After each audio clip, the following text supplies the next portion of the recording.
ಹರೇ Krishna Mataji, mute ಮಾಡಿ ಯಾರು under background noise.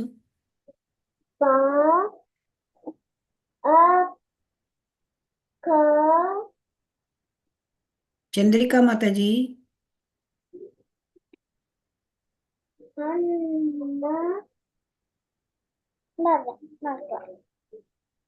ಹರೇ ಕೃಷ್ಣ ಮಾತಾಜಿ, ನಿಮ್ಗೆ ಕೋಹೋಸ್ಟ್ ಮಾಡಿಲ್ವಾ?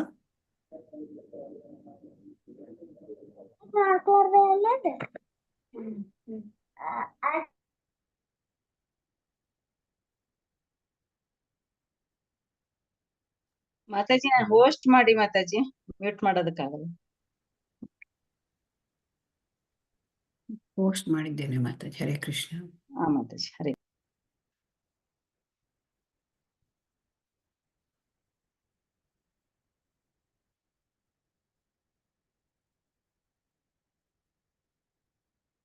ಹರೇ ಕೃಷ್ಣ. ಹರೇ ಕೃಷ್ಣ, ಎಲ್ಲರಿಗೂ ಸ್ವಾಗತ. ಹರೇ ಕೃಷ್ಣ.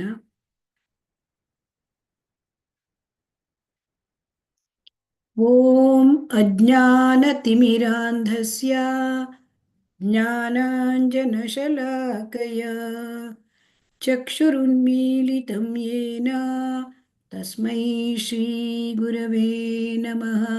ಶ್ರೀಚೈತನ್ಯಮನೋಭೀಷ್ಟಂ ಸ್ಥಾಪಿತಂ ಯೇನ ಭೂತಲೆ ಸ್ವಯಂ ರೂಪಃ ಕದಾ ಮಹ್ಯಂ ದದಾತಿ ಸ್ವಪದಾಂತಿಕಂ. ವಂದೇಹಂ ಶ್ರೀಗುರೋಃ ಶ್ರೀಯುತಪದಕಮಲಂ ಶ್ರೀಗುರೂನ್ ವೈಷ್ಣವಾಂಶ್ಚ ಶ್ರೀರೂಪಂ ಸಾಗ್ರಜಾತಂ ಸಹಗಣ ರಘುನಾಥಾನ್ವಿತಂ तं ಸಜೀವಂ ಸಾದ್ವೈತಂ ಸಾವಧೂತಂ ಪರಿಜನಸಹಿತಂ ಕೃಷ್ಣ ಚೈತನ್ಯದೇವಂ ಶ್ರೀರಾಧಾಕೃಷ್ಣಪಾದಾನ್ ಸಹಗಣಲಲಿತಾ ಶ್ರೀವಿಶಾಖಾನ್ವಿತಾಂಶ್ಚ. ಹೇ ಕೃಷ್ಣ ಕರುಣಾ ಸಿಂಧೋ ದೀನಬಂಧೋ ಜಗತ್ಪತೆ ಗೋಪೇಶ ಗೋಪಿಕಾ ಕಾಂತ ರಾಧಾಕಾಂತ ನಮೋಸ್ತುತೆ. ತಪ್ತ ಕಾಂಚನ ಗೌರಾಂಗಿ ರಾಧೆ ವೃಂದಾವನೇಶ್ವರಿ ವೃಷಭಾನುಸುತೆ ದೇವಿ ಪ್ರಣಮಾಮಿ ಹರಿಪ್ರಿಯೇ.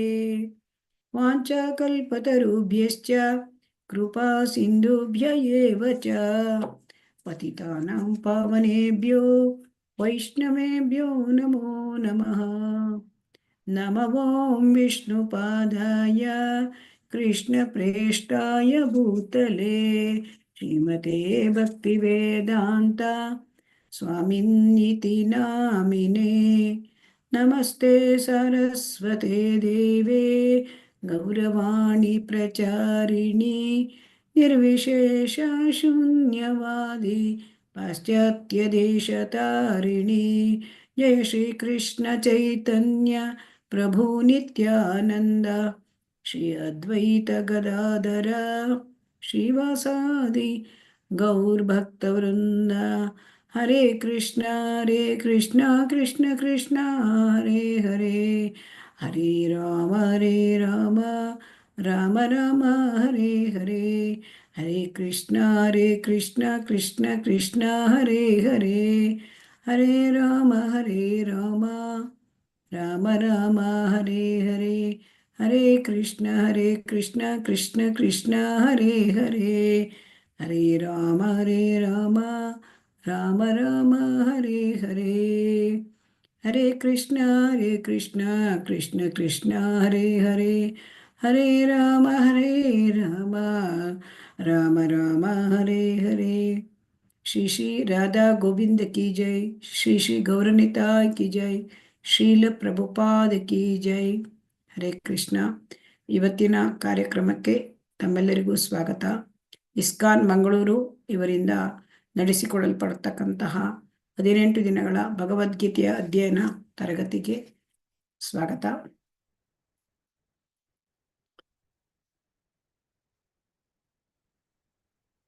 ಈ ಅಧ್ಯಯನ, ಭಗವದ್ಗೀತೆಯ ಅಧ್ಯಯನ, ಇವತ್ತು ನಾವು 11ನೆಯ ಅಧ್ಯಾಯವನ್ನು ನೋಡಲಿದ್ದೇವೆ. ಇದನ್ನು ನಾವು ಚೆನ್ನಾಗಿ ಅರ್ಥ ಮಾಡಿಕೊಳ್ಳುವಂತಾಗಲಿ ಮತ್ತು ಈ ಅಧ್ಯಾಯದಲ್ಲಿ ಭಗವಂತ ನಮಗೆ ಏನು ತಿಳಿಸ್ಲಿಕ್ಕೆ ತಿಳಿಸಿಕೊಡ್ತಿದ್ದಾನೆ ಅದನ್ನು ನಮಗೆ ಅರ್ಥವಾಗುವಂತಾಗಲಿ ಮತ್ತು ಅದನ್ನು ನಿಮಗೆ ನಾನು ಅರ್ಥವಾಗುವ ರೀತಿಯಲ್ಲಿ ನನಗೆ ಹೇಳುವಂತಾಗಲಿ ಅಂತ ನಾನು ಬೇಡ್ಕೊಳ್ತೇನೆ. ನೀವು ಕೂಡ ಪ್ರಾರ್ಥನೆ ಮಾಡಿಕೊಳ್ಳಿ, ನಿಮಗೆ ಇದು ಚೆನ್ನಾಗಿ ಅರ್ಥವಾಗಿ ನಿಮ್ಮ ಜೀವನದಲ್ಲಿ ಅಳವಡಿಸುವಂತಾಗಲಿ, ಭಕ್ತಿಯಲ್ಲಿ ನೀವು ಮುಂದುವರಿಯುವಂತಾಗಲಿ ಅಂತ ಆ ಶ್ರೀ ರಾಧಾ ಗೋವಿಂದರಲ್ಲಿ ನಾನು ಪ್ರಾರ್ಥನೆ ಮಾಡ್ತೇನೆ.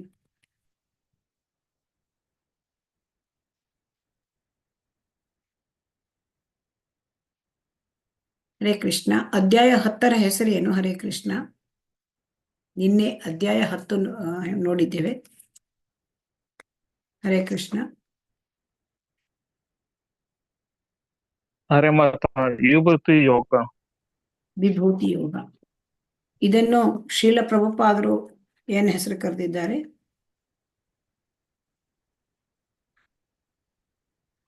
ಹರೇ ಕೃಷ್ಣ.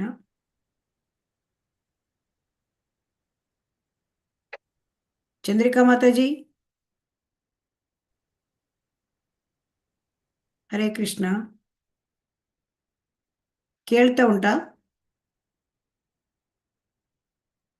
ಹರೇ ಕೃಷ್ಣ.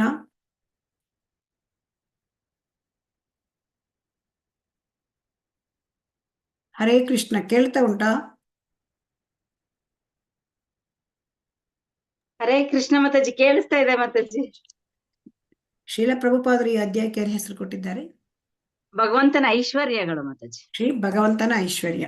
ಯಾರು ಹೇಳದೇ ಇದ್ರೆ ನೀವು ಹೇಳಿ ಉತ್ತರನ ಮಾತಾಜಿ, ಪ್ಲೀಸ್. ಮಾತಾಜಿ ಉತ್ತರಗಳನ್ನ ಬೇಗ ಹೇಳಬೇಕು, ಯಾಕೆಂದ್ರೆ ಟೈಮ್ ಸೇವ್ ಆಗುತ್ತೆ ಅಷ್ಟೇ. ಹರೇ ಕೃಷ್ಣ. ನಿನ್ನೆ ಅಧ್ಯಾಯದಲ್ಲಿ ನಾವು ಶ್ರೀಕೃಷ್ಣನನ್ನ ತಿಳಿದುಕೊಳ್ಳಿಕ್ಕೆ ದೇವತೆಗಳಿಗೂ ಋಷಿಗಳಿಗೂ ಕೂಡ ಸಾಧ್ಯ ಇಲ್ಲ. ನಮೇ ವಿದುಹು ಸುರಗಣಾಹ ನ ಮಹರ್ಷಯಃ. ಆಗ ಕೃಷ್ಣನೇ ತನ್ನ ಬಗ್ಗೆ ತಾನು ಹೇಳಿದರೆ ಮಾತ್ರ ತಿಳ್ಕೊಳ್ಬಹುದು. ಆಮೇಲೆ ಕೃಷ್ಣನು ಆಧ್ಯಾತ್ಮಿಕ ಮತ್ತು ಐಕ ಅಭಿವ್ಯಕ್ತಿಯ ಮೂಲ, ಇದನ್ನು ನೋಡಿದ್ವಿ. ಮತ್ತೆ ಆ ಶುದ್ಧ ಭಕ್ತಿ ಹೇಳುದು ಭಗವದ್ಗೀತೆಯ ಸಾರ, ಈ 8ನೆಯ ಶ್ಲೋಕದಿಂದ 11ನೆಯ ಶ್ಲೋಕದವರೆಗೆ ಚತುಶ್ಲೋಕಿ ಭಗವದ್ಗೀತೆ. ಇಡೀ ಭಗವದ್ಗೀತೆಯ ಸಾರವನ್ನ ಭಗವಂತ ಇದರಲ್ಲಿ ತಿಳಿಸಿಕೊಟ್ಟಿದ್ದಾನೆ.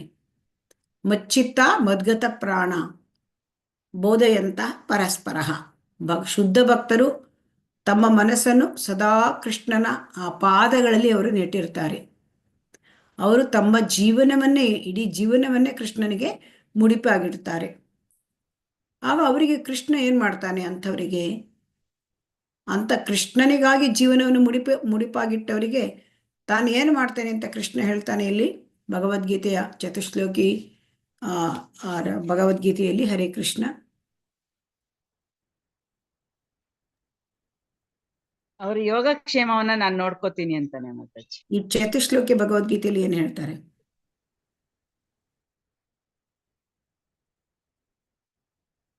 ಶ್ಲೋಕ 10, 11ರಲ್ಲಿ ಏನ್ ಹೇಳ್ತಾರೆ?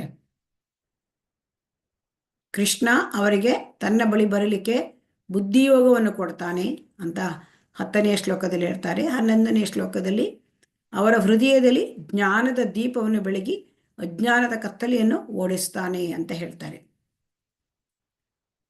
ಸೊ ಈ ಚತುಶ್ಲೋಕಿ ಭಗವದ್ಗೀತೆಯನ್ನು ಕೇಳಿದ ಅರ್ಜುನ ಕೃಷ್ಣನ ಆ ಹಿರಿಮೆ, ಆ ದೇವೋತ್ತಮ ಪರಮಪುರುಷ ಕೃಷ್ಣ, ಅದನ್ನು ಅಂಗೀಕರಿಸುತ್ತಾನೆ ಮತ್ತು ಪ್ರಾರ್ಥನೆಯನ್ನು ಮಾಡ್ತಾನೆ. ಸೊ ಅದನ್ನ ಪರಂ ಬ್ರಹ್ಮ ಪರಂ ಧಾಮ ಪವಿತ್ರಂ ಪರಮಂ ಭವಾನ್ ಪುರುಷಂ ಶಾಶ್ವತಂ ಆದಿದೇವಂ ಅಜಂ ವಿಭುಂ ಅದು ಹೇಳ್ತಾನೆ. ಮತ್ತೆ ನೀನು ಭಗವಂತ ದೇವೋತ್ತಮ ಪರಮಪುರುಷ ಅಂತ ಒಪ್ಕೊಳ್ತಾನೆ. ಭೂತ ಭಾವನ ಭೂತೇಶ ದೇವ ದೇವ ಜಗತ್ಪತಿ ಅಂತ ಪ್ರಾರ್ಥನೆಯನ್ನು ಕೂಡ ಹೇಳ್ತಾ ಇದ್ದಾನೆ ಅವನಿಗೆ, ಭಗವಂತನಿಗೆ.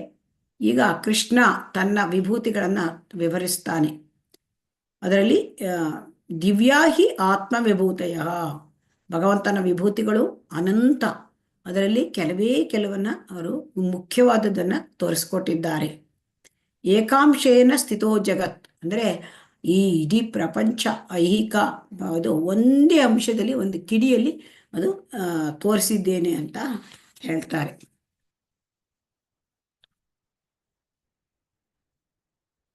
ಇವತ್ತು ಅಧ್ಯಾಯ 11. ಈ ಅಧ್ಯಾಯದ ಹೆಸರು ವಿಶ್ವರೂಪ ದರ್ಶನ ಯೋಗ.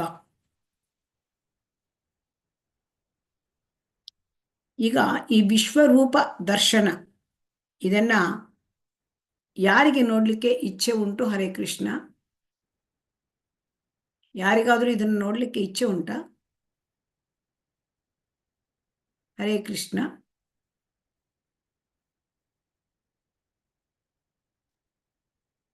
ಅನ್ಮ್ಯೂಟ್ ಆಗಿದೆ, ಮಾಡ್ಕೊಂಡು ಹೇಳಿ ಉತ್ತರನ. ಹರೇ ಕೃಷ್ಣ.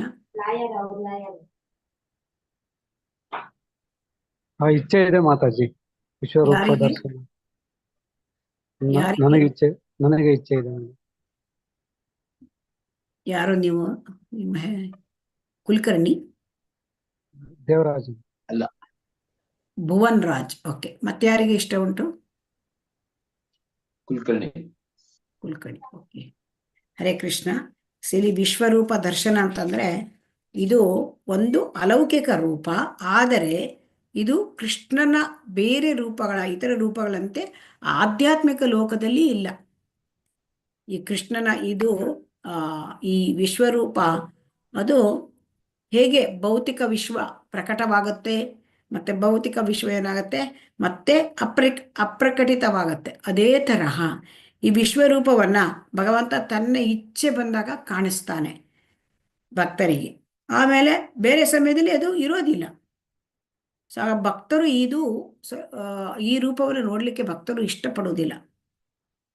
ಅವರಿಗೆ ಭಕ್ತರಿಗೆ 2 ಕೈಗಳ ರೂಪ ಬೇಕು. ಇದು ಭಗವಂತನ ಸಿರಿಯ ಪ್ರದರ್ಶನ, ಶಕ್ತಿಯ ಪ್ರದರ್ಶನ. ಭಕ್ತರಿಗೆ ಶಕ್ತಿ ಅದನ್ನು ನೋಡ್ಲಿಕ್ಕೆ ಇಷ್ಟ ಇಲ್ಲ. ಅವರಿಗೆ ಭಗವಂತನ ಜೊತೆ ಮಧುರ ಒಂದು ಸಂಬಂಧ, ಒಂದು ಇದನ್ನ ಮಾಡ್ಕೊಳ್ಳಿಕ್ಕೆ, ಭಗವಂತನ ಜೊತೆ ರಸ ವಿನಿಮಯ ಮಾಡ್ಕೊಳ್ಳಿಕ್ಕೆ ಇಷ್ಟಪಡ್ತಾರೆ. ಹಾಗಾಗಿ ಆ ಒಂದು ಸುಂದರವಾದ 2 ಕೈಗಳ ರೂಪ ಕೃಷ್ಣ, ಅದನ್ನ ನೋಡ್ಲಿಕ್ಕೆ ಅವರು ಬಯಸ್ತಾರೆ. ಹರೇ ಕೃಷ್ಣ.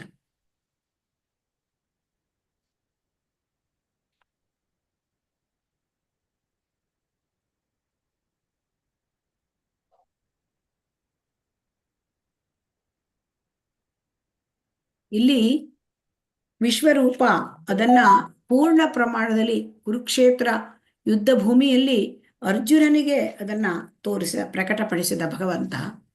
ಹಾಗೆ ಅರ್ಜುನ ಸಣ್ಣ ಪ್ರಮಾಣದಲ್ಲಿ ತಾಯಿ ಯಶೋದ ಮಾತೆಗೆ ಪ್ರಕಟಪಡಿಸ್ತಾನೆ.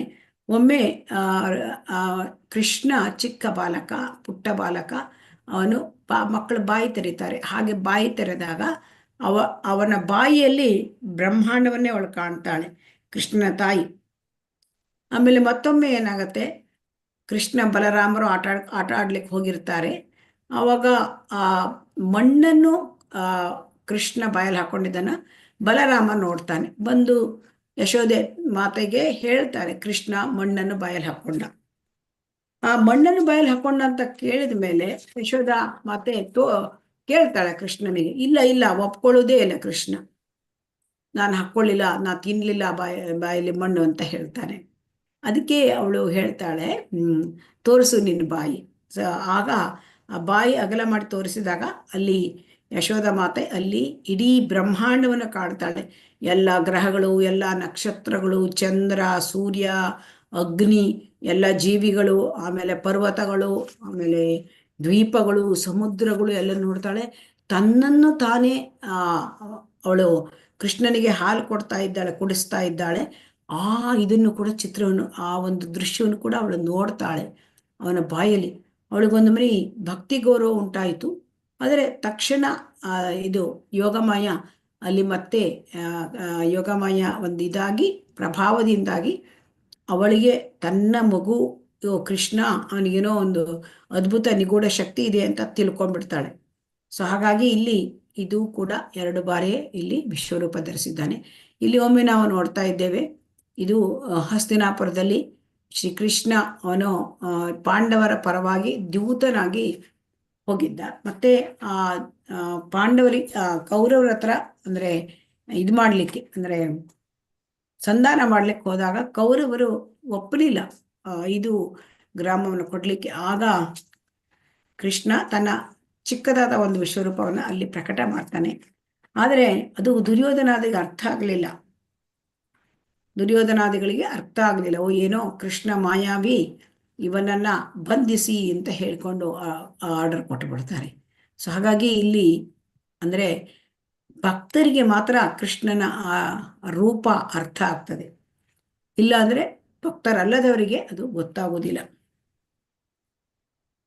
ಈ ಅಧ್ಯಾಯದಲ್ಲಿ ಒಟ್ಟು 55 ಶ್ಲೋಕಗಳಿವೆ. ಅರ್ಜುನನು ವಿಶ್ವರೂಪವನ್ನು ತೋರಿಸಬೇಕೆಂದು ಕೃಷ್ಣನಿಗೆ ವಿನಂತಿ ಮಾಡ್ತಾನೆ. ಕೃಷ್ಣನ ಹತ್ರ ತೋರಿಸುವಂತ ರಿಕ್ವೆಸ್ಟ್ ಮಾಡ್ತಾನೆ. ಅದನ್ನ ಭಗವಾನ್ ಕೃಷ್ಣ ಭಕ್ತನಾದ ಅರ್ಜುನನಿಗೆ ಅದನ್ನ ವಿಶ್ವರೂಪವನ್ನ ತೋರಿಸ್ತಾನೆ. ಮತ್ತೆ ಅರ್ಜುನ ವಿಶ್ವರೂಪವನ್ನ ನೋಡ್ತಾನೆ. ನೋಡಿದ್ಮೇಲೆ ಅರ್ಜುನನ ಆ ಅನುಭವ ಹೇಗಿರುತ್ತೆ ಅಂತ ಅದನ್ನು ಕೂಡ ನಾವಿಲ್ಲಿ ನೋಡಲಿದ್ದೇವೆ. ಆಮೇಲೆ ಅರ್ಜುನ ಕೇಳ್ತಾನೆ, ನೀನ್ ಯಾರು ಅಂತ ಕೇಳ್ತಾನೆ. ಅದಕ್ಕೆ ಕೃಷ್ಣ ಭಗವಾನ್ ಕೃಷ್ಣ ಏನು ಉತ್ತರ ಹೇಳ್ತಾರೆ, ಕಾಲೋಸ್ಮಿ ಲೋಕಕ್ಷಯ ಕೃತ್ ಪ್ರವೃತ್ತಿ. ನಾನು ಕಾಲ, ಅರ್ಜುನ ನಾನು ಕಾಲ, ಎಲ್ಲರನ್ನು ನಾಶ ಮಾಡ್ಲಿಕ್ಕೆ ಬಂದಿದ್ದೇನೆ ಅಂತ ಹೇಳ್ತಾರೆ. ಆಮೇಲೆ ಈ ಒಂದು ವಿಶ್ವರೂಪವನ್ನು ನೋಡಿ ಅರ್ಜುನ ಭಯಭೀತನಾದ, ದಿಗ್ಭ್ರಾಂತಿ ಹೊಂದಿದ, ಆಶ್ಚರ್ಯಕರನಾಗಿತ್ತು. ಸೊ ಹಾಗಾಗಿ ಅವನು ಪ್ರಾರ್ಥನೆಗಳನ್ನು ಮಾಡಿದ. ಸಾ ಗದ್ಗದಂ ಭೀತ, ಅವನು ಗದ್ಗದನಾಗಿ ಹೆದರಿದ ಮತ್ತು ಪ್ರಾರ್ಥನೆ ಮಾಡಲಿಕ್ಕೆ ಪ್ರಾರಂಭ ಮಾಡಿದ. ಕೃಷ್ಣನನ್ನು ನೋಡಲು ಶುದ್ಧ ಭಕ್ತಿ ಬೇಕು. ಸೊ ಭಗವಂತನನ್ನು ನೋಡಬೇಕು ಅಂದ್ರೆ ಅನನ್ಯ ಸಖ್ಯ, ಭಕ್ತ್ಯಾತು ಅನನ್ಯ ಸಖ್ಯ, ಅನನ್ಯಯ ಸಖ್ಯ. ಆ ಒಂದು ಶುದ್ಧ ಭಕ್ತಿಯಿಂದ ಮಾತ್ರ ಭಗವಂತನನ್ನ ನೋಡ್ಲಿಕ್ಕೆ ಸಾಧ್ಯ ಅಂತ ಇದನ್ನ ನಾವು ಈ ಅಧ್ಯಾಯದಲ್ಲಿ ನೋಡ್ಲಿಕ್ಕಿದ್ದೇವೆ. ಇವತ್ತು ಶ್ಲೋಕ 1 ಈಗ. ಮದನುಗ್ರಹಾಯ ಪರಮಂ ಗುಹ್ಯಂ ಅಧ್ಯಾತ್ಮ ಸಂಹಿತಂ ಯತ್ವಯೋಕ್ತಂ ವಚಸ್ತೇನ ಮೋಹೋಯಂ ವಿಗತೋ ಮಮ. ಅರ್ಜುನನು ಹೀಗೆ ಹೇಳಿದನು, ನೀನು ಅನುಗ್ರಹ ಮಾಡಿ ಈ ರಹಸ್ಯವಾದ ಆಧ್ಯಾತ್ಮಿಕ ವಿಷಯಗಳನ್ನು ಕುರಿತು ಉಪದೇಶ ಮಾಡಿದೆ. ಇದರಿಂದ ನನ್ನ ಮೋಹವು ನಾಶವಾಯಿತು. ಈಗ 10 ಅಧ್ಯಾಯಗಳನ್ನು ನಾವು ಕೇಳಿದ್ದೇವೆ ಆ ಒಂದು ಭಗವದ್ಗೀತೆಯಲ್ಲಿ. ಅರ್ಜುನನಿಗೆ ಮೋಹ ನಾಶ ಆಗಿದೆ ಅಂತ ಹೇಳ್ತಾ ಇದ್ದಾನೆ. ನೋಡಿ, ನನ್ನ ಮೋಹ ನಾಶ ಆಯ್ತು. ಈಗ ಇಷ್ಟು ದಿನ ನೀನು ನನಗೆ ಹೇಳಿದೀಯಾ ರಹಸ್ಯವಾದ ಜ್ಞಾನ, ಇದನ್ನೆಲ್ಲ ಅನುಗ್ರಹ ಮಾಡಿದ್ದೀಯಾ ಅಂತ ಅರ್ಜುನನು ಹೇಳಿದ್ದನ್ನು ನಾವು ಕೂಡ ಕೇಳಿಸ್ಕೊಂಡಿದ್ದೇವೆ ಅಲ್ವಾ? ಈಗ ನಮ್ಮ ಮೋಹ ನಾಶವಾಗಿದೆಯಾ? ನಿಮ್ಮಲ್ಲಿ ಪ್ರಶ್ನೆ. ಹರೇ ಕೃಷ್ಣ. ಇಲ್ಲ ಮಾತಾಜಿ, ನಮ್ಮಲ್ಲಿ ನಾಶವಾಗ್ಲಿಲ್ಲ. ಯಾರ್ದಾದ್ರೂ ಬೇರೆ ಯಾರ್ದಾದ್ರೂ ಮೋಹ ನಾಶವಾಗಿದೆಯಾ? ಇಲ್ಲ ಮಾತಾಜಿ. ಹಾಗಾದ್ರೆ ಮೋಹ, ಈಗ ಅರ್ಜುನನಿಗೆ ಮೋಹ ನಾಶ ಆಯ್ತು, ನಮ್ಮ ಹಾಗೆ ಅರ್ಜುನ ಕೇಳಿದಾನೆ. ಆದರೆ ನಮಗೆ ಮೋಹ ನಾಶ ಆಗ್ತಾ ಇಲ್ಲ. ಇದರ ಅರ್ಥ ಏನೋ? ಭಗವದ್ಗೀತೆ ಸರಿ ಉಂಟು, ಅದಕ್ಕೆ ಅರ್ಜುನನಿಗೆ ಮೋಹ ನಾಶ ಆಗಿದೆ. ಕೃಷ್ಣನೂ ಸರಿ ಇದ್ದಾನೆ, ಯಾಕೆಂದ್ರೆ ಕೃಷ್ಣನೇ ಹೇಳಿದ್ದಾನೆ. ಭಗವದ್ಗೀತೆಯನ್ನ ಅರ್ಜುನ ಕೇಳಿಸ್ಕೊಂಡಿದ್ದಾನೆ. ಅದರ ಅರ್ಥ ಏನು? ಭಗವದ್ಗೀತೆ ಉಪದೇಶ ಅದು ಸರಿ ಇದೆ. ಆದರೆ ಪ್ರಾಬ್ಲಮ್ ಇರೋದು ಎಲ್ಲಿ? ನಮ್ಮಲ್ಲಿ ಅಲ್ವಾ? ನಮಗೆ ಈ ಭಗವದ್ಗೀತೆಯನ್ನ ಸರಿಯಾಗಿ ಅರ್ಥ ಮಾಡಿಕೊಂಡು ಅಳವಡಿಸ್ಕೊಳ್ಳಿಕ್ಕೆ ನಮ್ಗೆ ಆಗ್ತಾ ಇಲ್ಲ. ಇದು ಪ್ರಾಬ್ಲಮ್ ಅಲ್ವಾ?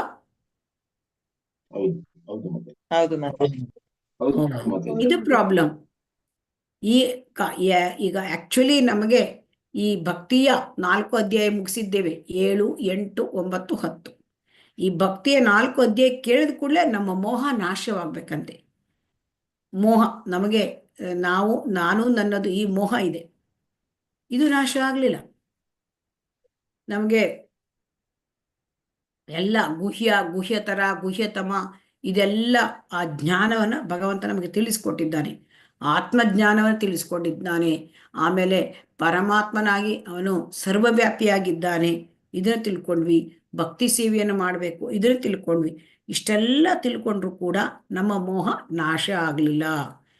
ಆದರೆ ಮೋಹ ನಾಶ ಆಗೇ ಆಗುತ್ತೆ. ಯಾಕೆಂದರೆ ನಾವು ಭಕ್ತಿ ಮಾರ್ಗಕ್ಕೆ ಬಂದಿದ್ದೇವೆ ಅಲ್ವಾ. ಈ ಭಕ್ತಿ ಮಾರ್ಗದಲ್ಲಿ ಏನಾಗುತ್ತೆ, ಸಮಯ ಹಿಡಿಯುತ್ತೆ. ಈಗ ಇವತ್ತು ನಾವು ಬಂದಿದ್ದೇವೆ ಈ ಭಗವದ್ಗೀತೆ ತರಗತಿಗೆ. ಈಗ 10 ದಿವಸ ಆಯಿತು ನಾವು ಬಂದಿದ್ದೇವೆ. ತಕ್ಷಣವೇ ನಮಗೆಲ್ಲ ಮೋಹ ಹೋಗಬೇಕು ಅಂದರೆ ಆಗುತ್ತಾ? ಇಲ್ಲ ಮಾತಾಜಿ. ನೋಡಿ, ನಾವು ಐಹಿಕ ಪ್ರಪಂಚಕ್ಕೆ, ನಾವು ಭಗವಂತನ ಲೋಕಕ್ಕೆ ಸೇರಿದವರು. ಆದರೆ ಐಹಿಕ ಪ್ರಪಂಚಕ್ಕೆ ಒಂದು ಎಷ್ಟೋ ಮಿಲಿಯಗಟ್ಟಲೆ ವರ್ಷ ಆಗಿದೆ ಇಲ್ಲಿ ನಾವು ಬಂದು. ಅಷ್ಟು ವರ್ಷಗಳಲ್ಲಿ ಇರ್ತಕ್ಕಂಥ ಮೋಹ, ಒಂದು ನಮ್ಮಲ್ಲಿರ್ತಕ್ಕಂತಹ ಈ ಗುಣಗಳು, ಅದರ ಕೊಳೆ, ಇದೆಲ್ಲ ಒಂದೇ ಒಟ್ಟಿಗೆ ಒಮ್ಮೆಗೆ ಹೋಗೋದಿಲ್ಲ. ಅದಕ್ಕೆ ಏನಾಗುತ್ತೆ, ಅನೇಕ ವರ್ಷಗಳೇ ಹಿಡಿಯಬಹುದು. ಆದರೆ ಇದನ್ನು ವರ್ಷ ಹಿಡಿತದೆ ಅಂತ ಆ ಪ್ರೋಸೆಸ್ ಕರೆಕ್ಟ್ ಇದೆ. ನಾವು ಬಂದಿರೋದು ಈಗ ಭಗವದ್ಗೀತೆಯನ್ನು ಕಲೀಲಿಕ್ಕೆ ನಾವು ಬಂದಿರೋದು, ಅದು ಕರೆಕ್ಟ್ ಇದೆ ಅಲ್ವಾ. ಸೊ ಹಾಗಾಗಿ ಇಲ್ಲಿ ಶ್ರೀ ಚೈತನ್ಯ ಮಹಾಪ್ರಭುಗಳು ಏನು ಹೇಳ್ತಾರೆ ಅಂತಂದರೆ, ಪರಂ ವಿಜಯತೆ ಶ್ರೀಕೃಷ್ಣ ಸಂಕೀರ್ತನ, ಅಂದರೆ ಶ್ರೀಕೃಷ್ಣ ಸಂಕೀರ್ತನಕ್ಕೆ ವಿಜಯವಾಗಲಿ, ಅದು ಯಾವಾಗಲೂ ವಿಜಯ ಆಗತ್ತೆ. ಅದು ಏನು, ಅದಕ್ಕೆ ನಾವು ಅದನ್ನು ನಮ್ಮ ಒಂದು ಜೀವನದಲ್ಲಿ ಇದನ್ನು ನಾವು ಮುಂದುವರ್ಸ್ಕೊಂಡು ಬರಬೇಕು. ಇವತ್ತೇನು ಭಗವದ್ಗೀತೆ ಕಲೀಲಿಕ್ಕೆ ಬಂದಿದ್ದೇವೆ, ಇವತ್ತೇನು ಈ ಭಗವದ್ಗೀತೆಯಲ್ಲಿ ಉಪದೇಶ ನಾವು ಕೇಳಲಿಕ್ಕೆ ನಾವು ಮಾಡಿದ್ದೇವೆ, ಇದನ್ನು ಮುಂದುವರ್ಸ್ಕೊಂಡು ಹೋಗ್ಬೇಕು. ಭಗವದ್ಗೀತೆಯನ್ನು ಕೇಳ್ತಾನೆ ಇರಬೇಕು, ಓದ್ತಾನೆ ಇರಬೇಕು. ಆಗ ನಮಗೆ ಏನಾಗುತ್ತೆ, ಮೋಹ ನಾಶ ಆಗತ್ತೆ. ಅದಕ್ಕೆಲ್ಲ ಟೈಮ್ ತಗೊಳುತ್ತೆ. ಕೆಲವರಿಗೆ ಏನಾಗುತ್ತೆ, ಬೇಗ ಆಗಬಹುದು, ಕೆಲವರಿಗೆ ತಡದಾಗತ್ತೆ. ಯಾಕೆಂದರೆ ಯಾಕೆ ಈ ಥರ ಆಗುತ್ತೆ ಅಂದರೆ, ಕೃಷ್ಣ ಪ್ರಜ್ಞೆ ತುಂಬ ಪವರ್ಫುಲ್. ಹಾಗಾಗಿ ಇಲ್ಲಿ ಏನು ಹೇಳ್ತಾ ಇದ್ದಾನೆ, ನನ್ನ ಮೋಹ ನಾಶ ಆಯಿತು, ನಿನ್ನ ಉಪದೇಶ ಕೃಷ್ಣ, ನೀನು ಉಪದೇಶ ಕೊಟ್ಟಿದ್ದೀಯಾ, ಸೊ ಅದನ್ನು ಕೇಳಿ ನನಗೆ ನನ್ನ ಮೋಹ ಎಲ್ಲ ನಾಶವಾಗಿ ಹೋಯಿತು ಅಂತ ಇಲ್ಲಿ ಅರ್ಜುನ ನಮಗೆ ತಿಳಿಸ್ತಾ ಇದ್ದಾನೆ. ಕೃಷ್ಣನಿಗೆ ಆ ಥರ ಹೇಳಿದ. ಹಾಗಾಗಿ ನಾವು ಕೂಡ ನಮ್ಮ ಮೋಹವನ್ನು ನಾಶ ಮಾಡಿಕೊಳ್ಳಬೇಕು.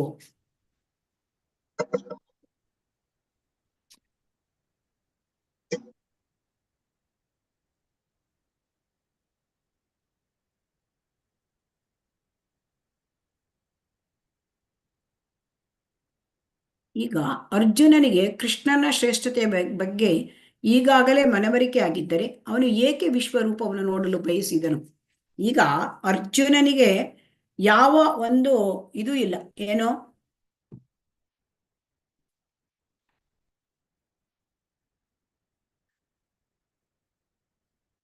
ಅರ್ಜುನನಿಗೆ ಯಾವ ಒಂದು ಅನುಮಾನ ಇಲ್ಲ ಅಲ್ವಾ. ಅವನು ಒಪ್ಕೊಂಡ್ಬಿಟ್ಟಿದ್ದಾನೆ 10ನೇ ಅಧ್ಯಾಯದಲ್ಲಿ, ಪರಂ ಬ್ರಹ್ಮ ಪರಂ ಭವ ಪರಂ ಬ್ರಹ್ಮ ಪರಂ ಧಾಮ ಪವಿತ್ರಂ ಪರಮಂ ಭವಾನ್ ಪುರುಷಂ ಶಾಶ್ವತಂ ದೇವಂ ಆದಿದೇವ ಮಜಂ ವಿಭುಂ. ನೀನು ವಿಭು, ನೀನು ಆದಿದೇವ, ನೀನು ಪುರುಷ, ನೀನು ಪರಂ ಬ್ರಹ್ಮ, ನೀನು ಪರಂ ಧಾಮ, ಇದೆಲ್ಲ ಒಪ್ಕೊಂಡಿದ್ದಾನೆ. ಅವನ ಶ್ರೇಷ್ಠತೆಯ ಬಗ್ಗೆ ಈಗ ಏನು ಅವನಿಗೆ ಅನುಮಾನ ಇಲ್ಲವೇ ಇಲ್ಲ. ಆದರೂ ಅವನಿಗೆ ಯಾಕೆ ವಿಶ್ವರೂಪ ನೋಡಬೇಕು? ಯಾರಾದರೂ ಹೇಳ್ತೀರಾ ಉತ್ತರ?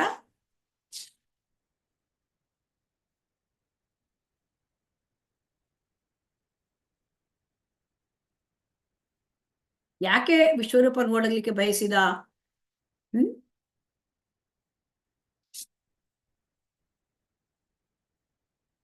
ಚಂದ್ರಿಕಾ ಮಾತಾಜಿ ಹೇಳಿ.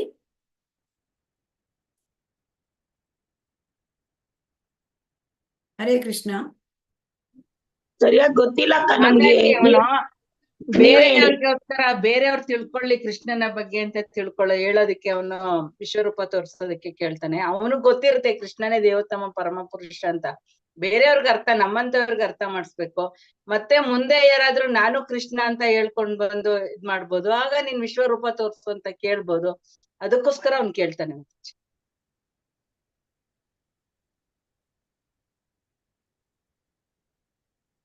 ಈಗ ಕೃಷ್ಣ ಸಾಮಾನ್ಯ ವ್ಯಕ್ತಿಯಿಂದ ಜನ ತಿಳ್ಕೊಂಡ್ಬಿಡ್ತಾರೆ, ಓಹೋ ನಮ್ಮ ಹಾಗೆ ಮನುಷ್ಯರ ತರ ಕಾಣ್ತಾನೆ, ಅವನು ಹಾಗೆ ನಮ್ಮ ಹಾಗೆ ಅಂತ ತಿಳ್ಕೊಂಡ್ಬಿಡ್ತಾರೆ.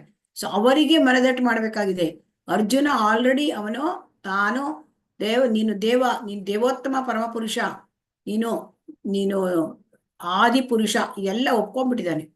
ಆದರೆ ಬೇರೆಯವರು ಒಪ್ಕೊಳ್ತಾ ಇಲ್ವಲ್ಲ, ಅವನು ಸಾಮಾನ್ಯ ಮನುಷ್ಯರ ಅಂತ ತಿಳ್ಕೊಂಡ್ಬಿಡ್ತಾರೆ. ಅವರಿಗಾಗಿ ಇದನ್ನ ಮನವರಿಕೆ ಕೊಡ್ಬೇಕು. ಕೃಷ್ಣ ಸಾಧಾರಣ ಮನುಷ್ಯ ಅಲ್ಲ, ಅವನು ವಿಶ್ವರೂಪ ತೋರಿಸಿದಾನೆ. ಅದನ್ನ ಮನವರಿಕೆ ಮಾಡ್ಕೊಳ್ಳಿಕ್ಕೆ. ಆಮೇಲೆ ಈಗ ಮುಂದೆ ಬರ್ತಾರೆ ಕೆಲವರು, ನಾನೇ ದೇವ್ರು ಅಂತ ಹೇಳ್ಕೊಂಡು ಅನೇಕ ಜನಗಳು ಬರ್ತಾ ಇರ್ತಾರೆ. ಏನಾದ್ರೂ ಒಂದು ಪವಾಡ ಮಾಡಿ ತೋರಿಸ್ತಾರೆ. ಅವ್ರು ಮಾಡಿದ ಪವಾಡವನ್ನ ನೋಡಿ ಉಳಿದವರು, ಓ ಅವ್ರ ದೇವರ ಅವತಾರವೇ ಅಲ್ವಾ ಹೇಳಿ ಅವನಿಗೆ ಎಲ್ಲ ಹೋಗಿ ಕ್ಯೂ ನಿಲ್ತಾರೆ, ಕೈ ಮುಗಿತಾರೆ, ಅವನಿಗೆ ಎಲ್ಲಾ ರೀತಿಯ ಸಮಸ್ಯೆಗಳನ್ನು ಹೇಳಲಿಕ್ಕೆ ಪ್ರಾರಂಭ ಮಾಡ್ತಾರೆ. ಮತ್ತು ಅವರು ಏನಾದ್ರೂ ಪರಿಹಾರ ಮಾಡ್ತೇವೆ ಅಂತ ಜನರಿಗೆ ಏನನ್ನಾದ್ರೂ ಕೊಡ್ತಾ ಇರ್ತಾರೆ ಅಲ್ವಾ. ಇವರು ಇಂಥವ್ರು ಇರ್ತಾರೋ ಇಲ್ವೋ? ಹರೇ ಕೃಷ್ಣ. ಇದಾರ ಮಾತಾಜಿ. ಹಾ, ಆದರೆ ಇಲ್ಲಿ ನೋಡಿ ಅವರಿಗೆ ಈಗ ಏನಾಗ್ತದೆ, ಅರ್ಜುನನಿಂದ ಅರ್ಜುನನಿಗಿಂತ ಹಿಂದೆ ಇದ್ದ ಪರಂಪರೆ ಕಟ್ಟಾಗಿ ಹೋಗಿತ್ತು. ಈಗ ಅರ್ಜುನನಿಂದ ಮತ್ತೆ ಪರಂಪರೆ ಪ್ರಾರಂಭವಾಗಿದೆ. ಸೊ ಹಾಗಾಗಿ ಅರ್ಜುನ ಇದನ್ನ ಒಂದು ಸ್ಟ್ಯಾಂಡರ್ಡ್ ಪ್ರಮಾಣವನ್ನ ಸೆಟ್ ಮಾಡಬೇಕು. ಹೌದಾ, ನೀವು ಯಾರಾದರೂ ನೀವು ಭಗವಂತನ ಅವತಾರವ, ಹಾಗಾದ್ರೆ ನೀವು ವಿಶ್ವರೂಪ ಮಾಡಿ ತೋರಿಸಿ ಅಲ್ವಾ. ಭಗವಂತನಾಗಿದ್ರೆ ವಿಶ್ವರೂಪ ಮಾಡಿ ತೋರಿಸ್ಬೇಕು ಅಲ್ವಾ. ಭಗವಂತ ಆದ್ರೆ ವಿಶ್ವದ ಸೃಷ್ಟಿ, ವಿಶ್ವದ ಸ್ಥಿತಿ ಅದನ್ನ ಕಾಪಾಡೋದು, ಮತ್ತೆ ವಿಶ್ವವನ್ನ ಅವನು ಸೃಷ್ಟಿ ಸ್ಥಿತಿ ಲಯ ನಾಶ ಮಾಡೋದು, ಇದು ಮಾಡಬೇಕು ಅಲ್ವಾ ಅವನ್ ಭಗವಂತ ಆದ್ರೆ ಅಲ್ವಾ. ಹೌದಾ ಮಾತಾಜಿ. ಅವ್ನು ಭಗವಂತ ಆದ್ರೆ ವಿಶ್ವರೂಪ ತೋರಿಸ್ಬೇಕು. ಅವನ್ ಭಗವಂತನೇ ಹೌದು, ದೇವರ ಅವತಾರವೇ ಹೌದು ಅಂದ್ರೆ ನಾವು ಹೇಗೆ ಒಪ್ಕೊಳ್ಳೋದು? ಕೃಷ್ಣ ದೇವರು, ಯಾಕೆ ದೇವರು ಅಂತ ನಾವು ಒಪ್ಕೊಂಡ್ವಿ?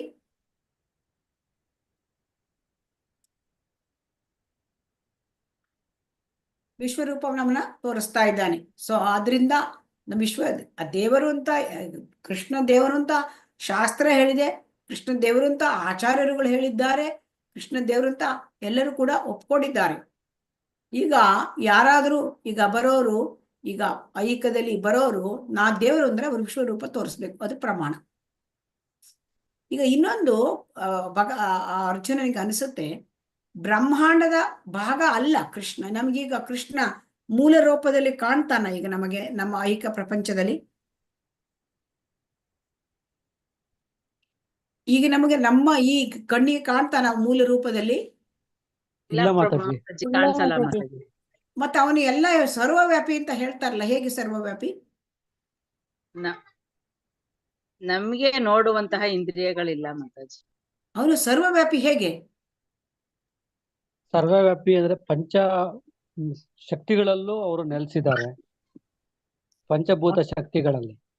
ಅವನು ಎಲ್ಲ ಪಂಚಭೂತ ಶಕ್ತಿಗಳು ಪ್ರಭು, ಅವನಿಂದ ಬಂದಿರತಕ್ಕಂತ ಬಾಹ್ಯ ಶಕ್ತಿ ಎಲ್ಲ ಜೀವಿಗಳಲ್ಲಿಯೂ ಅವನು ಪರಮಾತ್ಮನಾಗಿ ನೆಲೆಸಿದ್ದಾನೆ ಅಲ್ವಾ. ಎಲ್ಲ ಜೀವಿಗಳು ಪರಮಾತ್ಮ ಅವ್ಯಕ್ತ ಸ್ವರೂಪ. ಪರಮಾತ್ಮ ನಮ್ಮ ಕಣ್ಣಿಗೆ ಕಾಣ್ತಾನ? ಈ ಐಕ ಕಣ್ಣಿಗೆ ಇಲ್ಲ. ಸೊ ಆ ಪರಮಾತ್ಮನಾಗಿ ಇಲ್ಲಿದ್ದಾನೆ, ಇಲ್ಲಿ ಮೂಲ ರೂಪದಲ್ಲಿ ಇಲ್ಲ. ಆಮೇಲೆ ಅವನು ಬ್ರಹ್ಮಾಂಡದಲ್ಲಿ ಕ್ಷೀರೋದಕಶಾಹಿ ವಿಷ್ಣು, ಈಗ ಕ್ಷೀರೋದಕಶಾಹಿ ವಿಷ್ಣು ಇದ್ರಾಗಿದ್ದಾನೆ ಅವನು. ಮತ್ತೆ ಕಾರಣೋದಕಶಾಹಿ ವಿಷ್ಣು ಅನೇಕ ಬ್ರಹ್ಮಾಂಡಗಳನ್ನು ಸೃಷ್ಟಿ ಮಾಡ್ತಾನೆ. ಆಮೇಲೆ ಗರ್ಭೋದಕಶಾಹಿ ವಿಷ್ಣು, ಕಾರಣೋದಕಶಾಹಿ ವಿಷ್ಣುವಿನಿಂದ ಅವನು ಏನಾಗಿ ಬರ್ತಾನೆ, ಸ್ವಾಂಶ ವಿಸ್ತರಣೆ. ಅವನು ಇಡೀ ಎಲ್ಲ ಬ್ರಹ್ಮಾಂಡದ ಪ್ರತಿ ವಿಶ್ವವನ್ನು ಅವನು ಪ್ರವೇಶ ಮಾಡಿ ಅವನ ನಾಭಿ ಕಮಲದಿಂದ ಬ್ರಹ್ಮ ಬರ್ತಾನೆ. ಆಮೇಲೆ 14 ಲೋಕಗಳ ಸೃಷ್ಟಿ ಆಗತ್ತೆ. ಇದೆಲ್ಲ ಐಕ ಲೋಕದಲ್ಲಿ ಇದ್ದಾನೆ. ನಮ್ ಕಣ್ಣಿಗೆ ಕಾಣ್ತಾನ? ಇಲ್ಲ. ನಮ್ಗೆ ಕಣ್ಣಿಗೆ ಕಾಣದ ರೂಪದಲ್ಲಿ ಇದ್ದಾನೆ. ಇಲ್ಲಿ ಏನಾಗತ್ತೆ ಅಂತಂದ್ರೆ ಭಗವಂತ ಬ್ರಹ್ಮಾಂಡದ ಭಾಗ ಅಲ್ಲ, ಆದ್ರೂ ಬ್ರಹ್ಮಾಂಡೊಳಗೆ ಅವನು ಬರ್ತಾನೆ. ಇದು ಹೇಗೆ ಅಂತ ತಿಳ್ಕೊಳ್ಬೇಕು ಅರ್ಜುನನಿಗೆ ಅಂತ ಆಯ್ತು.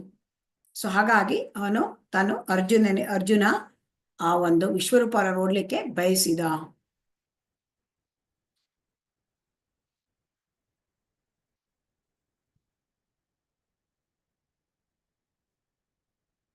ಭವ ಅಪ್ಯಯೌ ಹಿ ಭೂತಾನಾಂ ಶ್ರುತೌ ವಿಸ್ತರಶೋ ಮಯಾ ತ್ವತ್ತಃ ಕಮಲಪತ್ರಾಕ್ಷ ಮಹಾತ್ಮ್ಯಂ ಅಪಿ ಚಾವ್ಯಯಂ.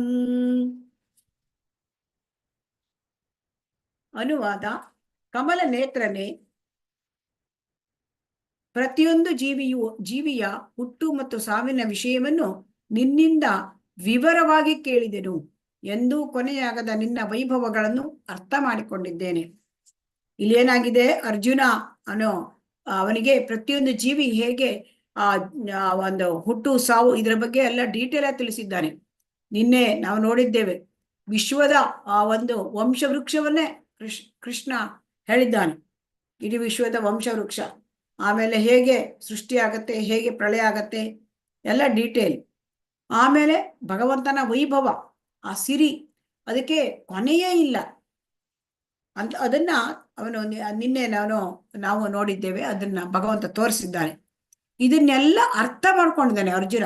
ಹೇಗೆ ಅರ್ಥ ಮಾಡ್ಕೊಳ್ತಾನೆ ಅರ್ಜುನ ಅಂದ್ರೆ, ಅರ್ಜುನ ಅವನು ಗೆಳೆಯ ಆಗಿದ್ದ, ಈಗ ಭಕ್ತನಾಗಿದ್ದಾನೆ ಮತ್ತು ಅವನು ಶಿಷ್ಯನಾಗಿದ್ದಾನೆ. ಗುರುವು ಅವನಿಗೆ ಹೇಳ್ತಾ ಇದ್ದಾರೆ ಕೃಷ್ಣ.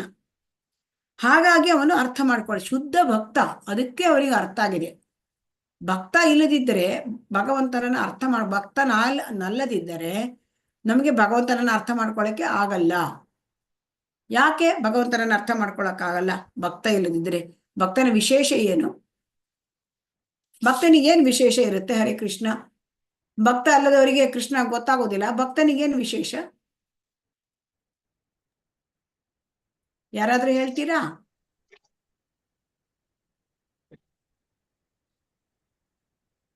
ಅವನ ಗುಣ, ಲೀಲೆ, ಅವನ ಎಲ್ಲವನ್ನ ಶಕ್ತಿ ಎಲ್ಲ ಅವನ್ಗೆ ಅರ್ಥ ಆಗಿರುತ್ತೆ ಮಾತಾಜಿ.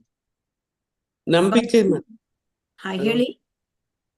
ನಂಬಿಕೆ ಮಾತಾಜಿ, ಭಗವಂತ ಶರಣಾಗತಿ ಮತ್ತು ನಂಬಿಕೆ. ಭಕ್ತನಿಗೆ ಭಗವಂತನ ಮೇಲೆ ಭಕ್ತಿ ಸೇವೆಯನ್ನು ಭಕ್ತ ಮಾಡ್ತಾನೆ. ಆ ಭಗವಂತನ ಮೇಲೆ, ಭಗವಂತನಲ್ಲಿ ಭಕ್ತಿ ಸೇವೆಯನ್ನು ಮಾಡೋದ್ರಿಂದ ಭಗವಂತ ಸುಪ್ರೀತನಾಗಿ ತನ್ನನ್ನು ತಾನು ತೋರಿಸ್ಕೊಳ್ತಾನೆ. ಅತ ಶ್ರೀಕೃಷ್ಣ ನಾಮಾದಿ ನಭವೇದ್ ಗ್ರಾಹ್ಯಂ ಇಂದ್ರಿಯೈ ಸೇವೋನ್ಮುಖೈ ಜಿಹ್ವಾದವು ಸ್ವಯಮೇವ ಸ್ಮೃತಿ ಆದ್ಯ. ಇವನು ನಮ್ಮ ಕಣ್ಣಿಂದ, ಐಕ ಕಣ್ಣಿಂದ ಕೃಷ್ಣ ನೋಡಕ್ಕಾಗಲ್ಲ. ಆದರೆ ನಾವು ಭಕ್ತಿ ಸೇವೆ ಮಾಡಿದರೆ ಹೇಗೆ? ನಾವು ಹರೇ ಕೃಷ್ಣ ಮಹಾಮಂತ್ರ ಹೇಳೋದು, ನಾವು ಪ್ರಸಾದ ತಗೊಳ್ಳೋದು ನಾಲಿಗೆಯಿಂದ ಪ್ರಾರಂಭವಾಗುತ್ತಂತೆ ಈ ಎಲ್ಲ ಭಕ್ತಿ ಸೇವೆ. ಆವಾಗ ಕೃಷ್ಣನಿಗೆ ಸುಪ್ರೀತನಾಗ್ತಾನೆ. ಶುದ್ಧ ಭಕ್ತನಿಗೆ ತನ್ನನ್ನು ತಾನೇ ಪ್ರಕಟ ಮಾಡಿಕೊಂಡು ಬಿಡ್ತಾನೆ.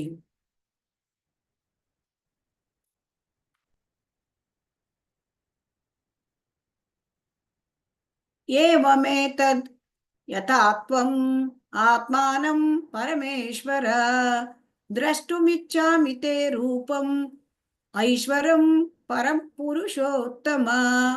ಪರಮ ಪ್ರಭುವೆ, ಪುರುಷೋತ್ತಮನೇ, ನೀನು ನಿನ್ನನ್ನು ವರ್ಣಿಸಿಕೊಂಡಂತೆ ನಿನ್ನ ವಾಸ್ತವ ಸ್ಥಿತಿಯಲ್ಲಿ ನನ್ನ ಮುಂದೆ ಕಾಣುತ್ತಿದ್ದೇನೆ. ಆದರೂ ನೀನು ಈ ವಿಶ್ವದ ಅಭಿವ್ಯಕ್ತಿಯಲ್ಲಿ ಹೇಗೆ ಪ್ರವೇಶಿಸಿರುವೆ ಎಂದು ಕಾಣಲು ಬಯಸುತ್ತೇನೆ. ನಿನ್ನ ಆ ರೂಪವನ್ನು ನೋಡಲು ನಾನು ಬಯಸುತ್ತೇನೆ. ಈಗ ಇಲ್ಲಿ ನೋಡಿ, ಈಗ ಅರ್ಜುನ ರಥದ ಮೇಲೆ ಕುಳಿತಿದ್ದಾನೆ, ಕೃಷ್ಣ ಅವನ ಎದುರು ನಿಂತಿದ್ದಾನೆ. ಕಾಣ್ತದೆಯೋ ಇಲ್ವೋ ಹರೇ ಕೃಷ್ಣ? ಇದು ಕಾಣಿಸ್ತಾ ಇದೆ. ಇಲ್ಲಿ ಎದುರಿಗೆ ನಿಂತಿದ್ದಾನೆ, ಆದರೆ ಇಡೀ ಬ್ರಹ್ಮಾಂಡವನ್ನೇ ನಾನು ಪ್ರವೇಶ ಮಾಡ್ತೇನೆ ಅಂತ ಹೇಳ್ತಾನೆ. ಇದು ಹೇಗಪ್ಪ ನೀನು ಪ್ರವೇಶ ಮಾಡ್ತಾ ಇದ್ದೀಯೆ? ನನಗೆ ತೋರಿಸು ನಿನ್ನ ಆ ವಿಶ್ವರೂಪವನ್ನ ಅಂತ ಅವನು ವಿಶೇಷ ಆಸಕ್ತಿ. ಅರ್ಜುನನಿಗೇನು ಆಸಕ್ತಿ ಇಲ್ಲ ವಿಶೇಷವಾಗಿ, ಅಥವಾ ಅವನಿಗೆ ಕೃಷ್ಣ ದೇವೋತ್ತಮ ಪರಮ ಪುರುಷ ಅದು ನಂಬಿಕೆ ಅದೇನು ದೃಢವಾಗ್ಬೇಕು ಅಂತಲೂ ಇಲ್ಲ. ಇದು ಅವನಿಗೆ ಅನಿಸ್ತು, ಅಂದ್ರೆ ಮುಂದೆ ಬರ್ತಕ್ಕಂಥವ್ರಿಗೆ ತೋರಿಸ್ಬೇಕು ತಾನು ಕೃಷ್ಣ ಸಾಮಾನ್ಯ ಮನುಷ್ಯ ಅಲ್ಲ ಅಂತ. ಮತ್ತೆ ಅವನು ಕೃಷ್ಣ ಯಾರಾದ್ರೂ ಮುಂದೆ ಭಗವಂತ ಅಂತ ಹೇಳ್ಕೋಬೇಕಾದ್ರೆ ಅವ್ರು ತಾವು ವಿಶ್ವರೂಪ ತೋರಿಸ್ಬೇಕು. ಸೊ ಆಮೇಲೆ ಅವನಿಗೆ ಹೇಗೆ ಅವನು ಐಕ ಲೋಕದಲ್ಲಿ ಅಭಿವ್ಯಕ್ತರಾಗ್ತಾನೆ? ಕಣ್ಣಿಗೆ ಕಾಣೋದಿಲ್ಲ, ಆದ್ರೆ ಹೇಗೆ ಅಭಿವ್ಯಕ್ತ ಆಗ್ತಾನೆ ಇದನ್ನ ನೋಡ್ಬೇಕು. ವಿಶ್ವರೂಪವನ್ನು ತೋರಿಸಲು ನಾವು ಕೃಷ್ಣನನ್ನು ಒತ್ತಾಯಿಸಬಹುದೇ?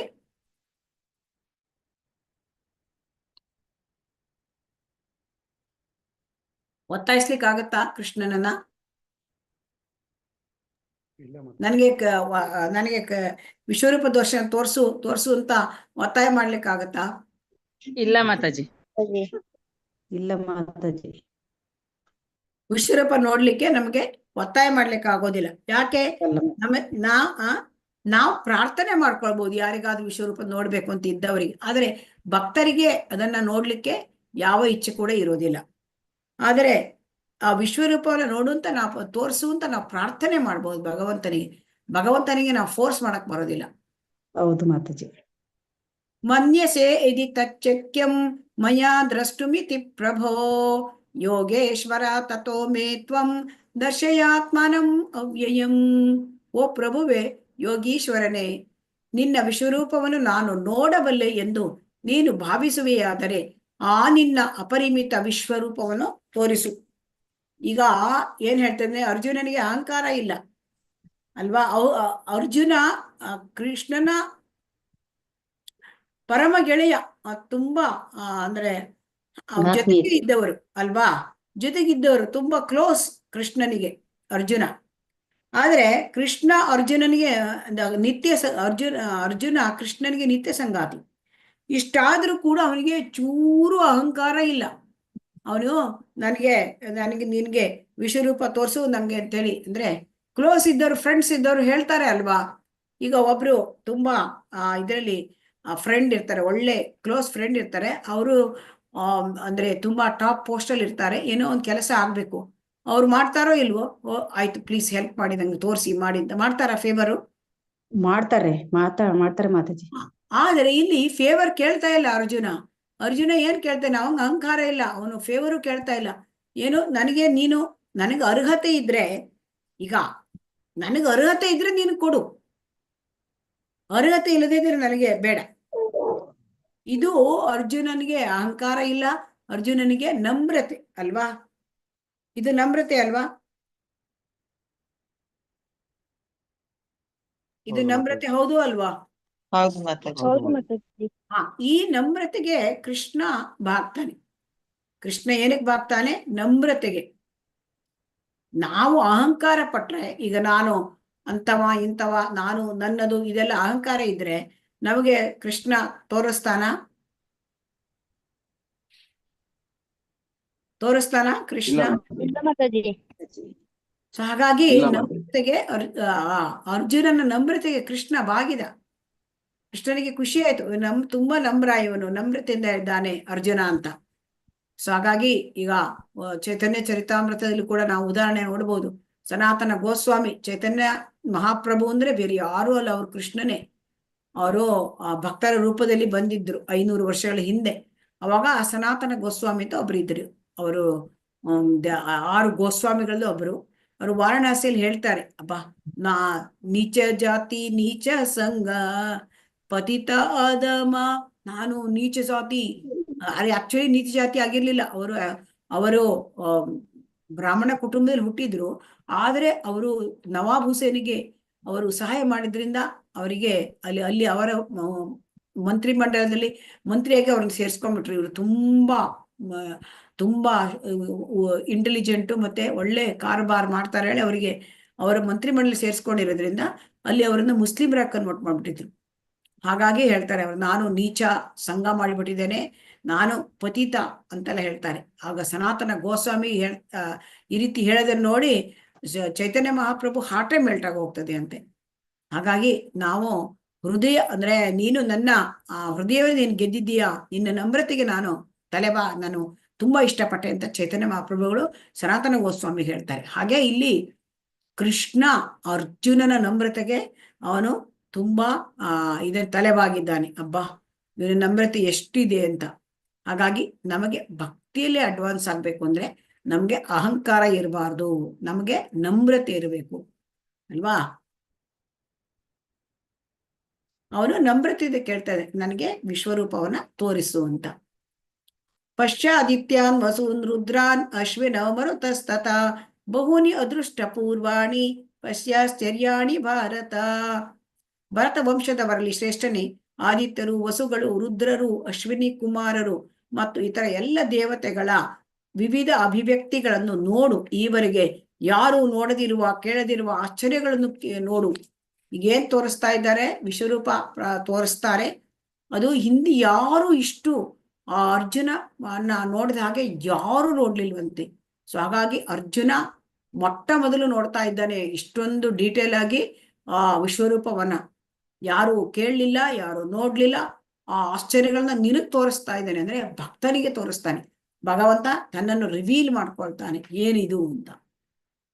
ಇಲ್ಲೆಲ್ಲ ಅಂದ್ರೆ ಈ ಬ್ರಹ್ಮಾಂಡದಲ್ಲಿ ಇರ್ತಕ್ಕಂತ ಎಲ್ಲ ಆದಿತ್ಯರು, ವಸುಗಳು, ರುದ್ರರು, ಅಶ್ವಿನಿ ಕುಮಾರ್ ಇವ್ರನ್ನೆಲ್ಲ ನೋಡು, ನನಗೆ ನನ್ನಲ್ಲಿ ಇದ್ದಾರೆ ಅವರು ಅಂತ ಹೇಳಿ ತೋರಿಸ್ತಾನೆ. ಈಗ ಅರ್ಜುನನಿಗೆ ಮಾತ್ರ ವಿಶ್ವರೂಪ ಏಕೆ ಕಾಣಿಸಿತು? ಹರೇ ಕೃಷ್ಣ.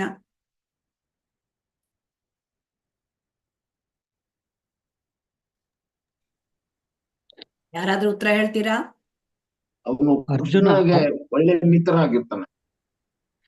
ಅವನು ಮಿತ್ರ ಆಗಿ ಈಗ ಮಿತ್ರ ಬಿಟ್ಟು ಈಗ ಅವನು ಗುರು, ಅರ್ಜುನ ಶಿಷ್ಯನಾಗಿದ್ದಾನೆ, ಕೃಷ್ಣ ಮಿತ್ರ. ನಿಜವಾದ ಭಕ್ತಿಯಿಂದ ಇರೋದ್ರಿಂದ ಮಾತಾಜಿ ಏನು? ನಿಜವಾದ ಭಕ್ತ ಆಗಿರ್ತಾನಲ್ವಾ, ಹಾಗಾಗಿ ಅರ್ಜುನಂಗೆ ವಿಶ್ವರೂಪ ಹರಿ ತೋರಿಸ್ತಾನೆ. ಬೋಲ್, ಹರಿ ಬೋಲ್. ನಿಜವಾದ ಅವನ ಭಕ್ತನಾಗಿದ್ದ ಮತ್ತು ಅವನು ಏನ್ ಮಾಡಿದ? ನಮ್ರತೆಯಿಂದ ಕೇಳಿದ್ದಾನೆ. ಭಕ್ತನಾಗಿದ್ದಾನೆ ಮತ್ತು ನಮ್ರತೆಯಿಂದ ಕೃಷ್ಣನ ಹತ್ರ ರಿಕ್ವೆಸ್ಟ್ ಮಾಡಿದ್ದಾನೆ ತೋರಿಸು ಅಂತ. ಅವಾಗ ಅದಕ್ಕೆ ಅವನಿಗೆ ತೋರಿಸ್ತಾನೆ. ಈಗ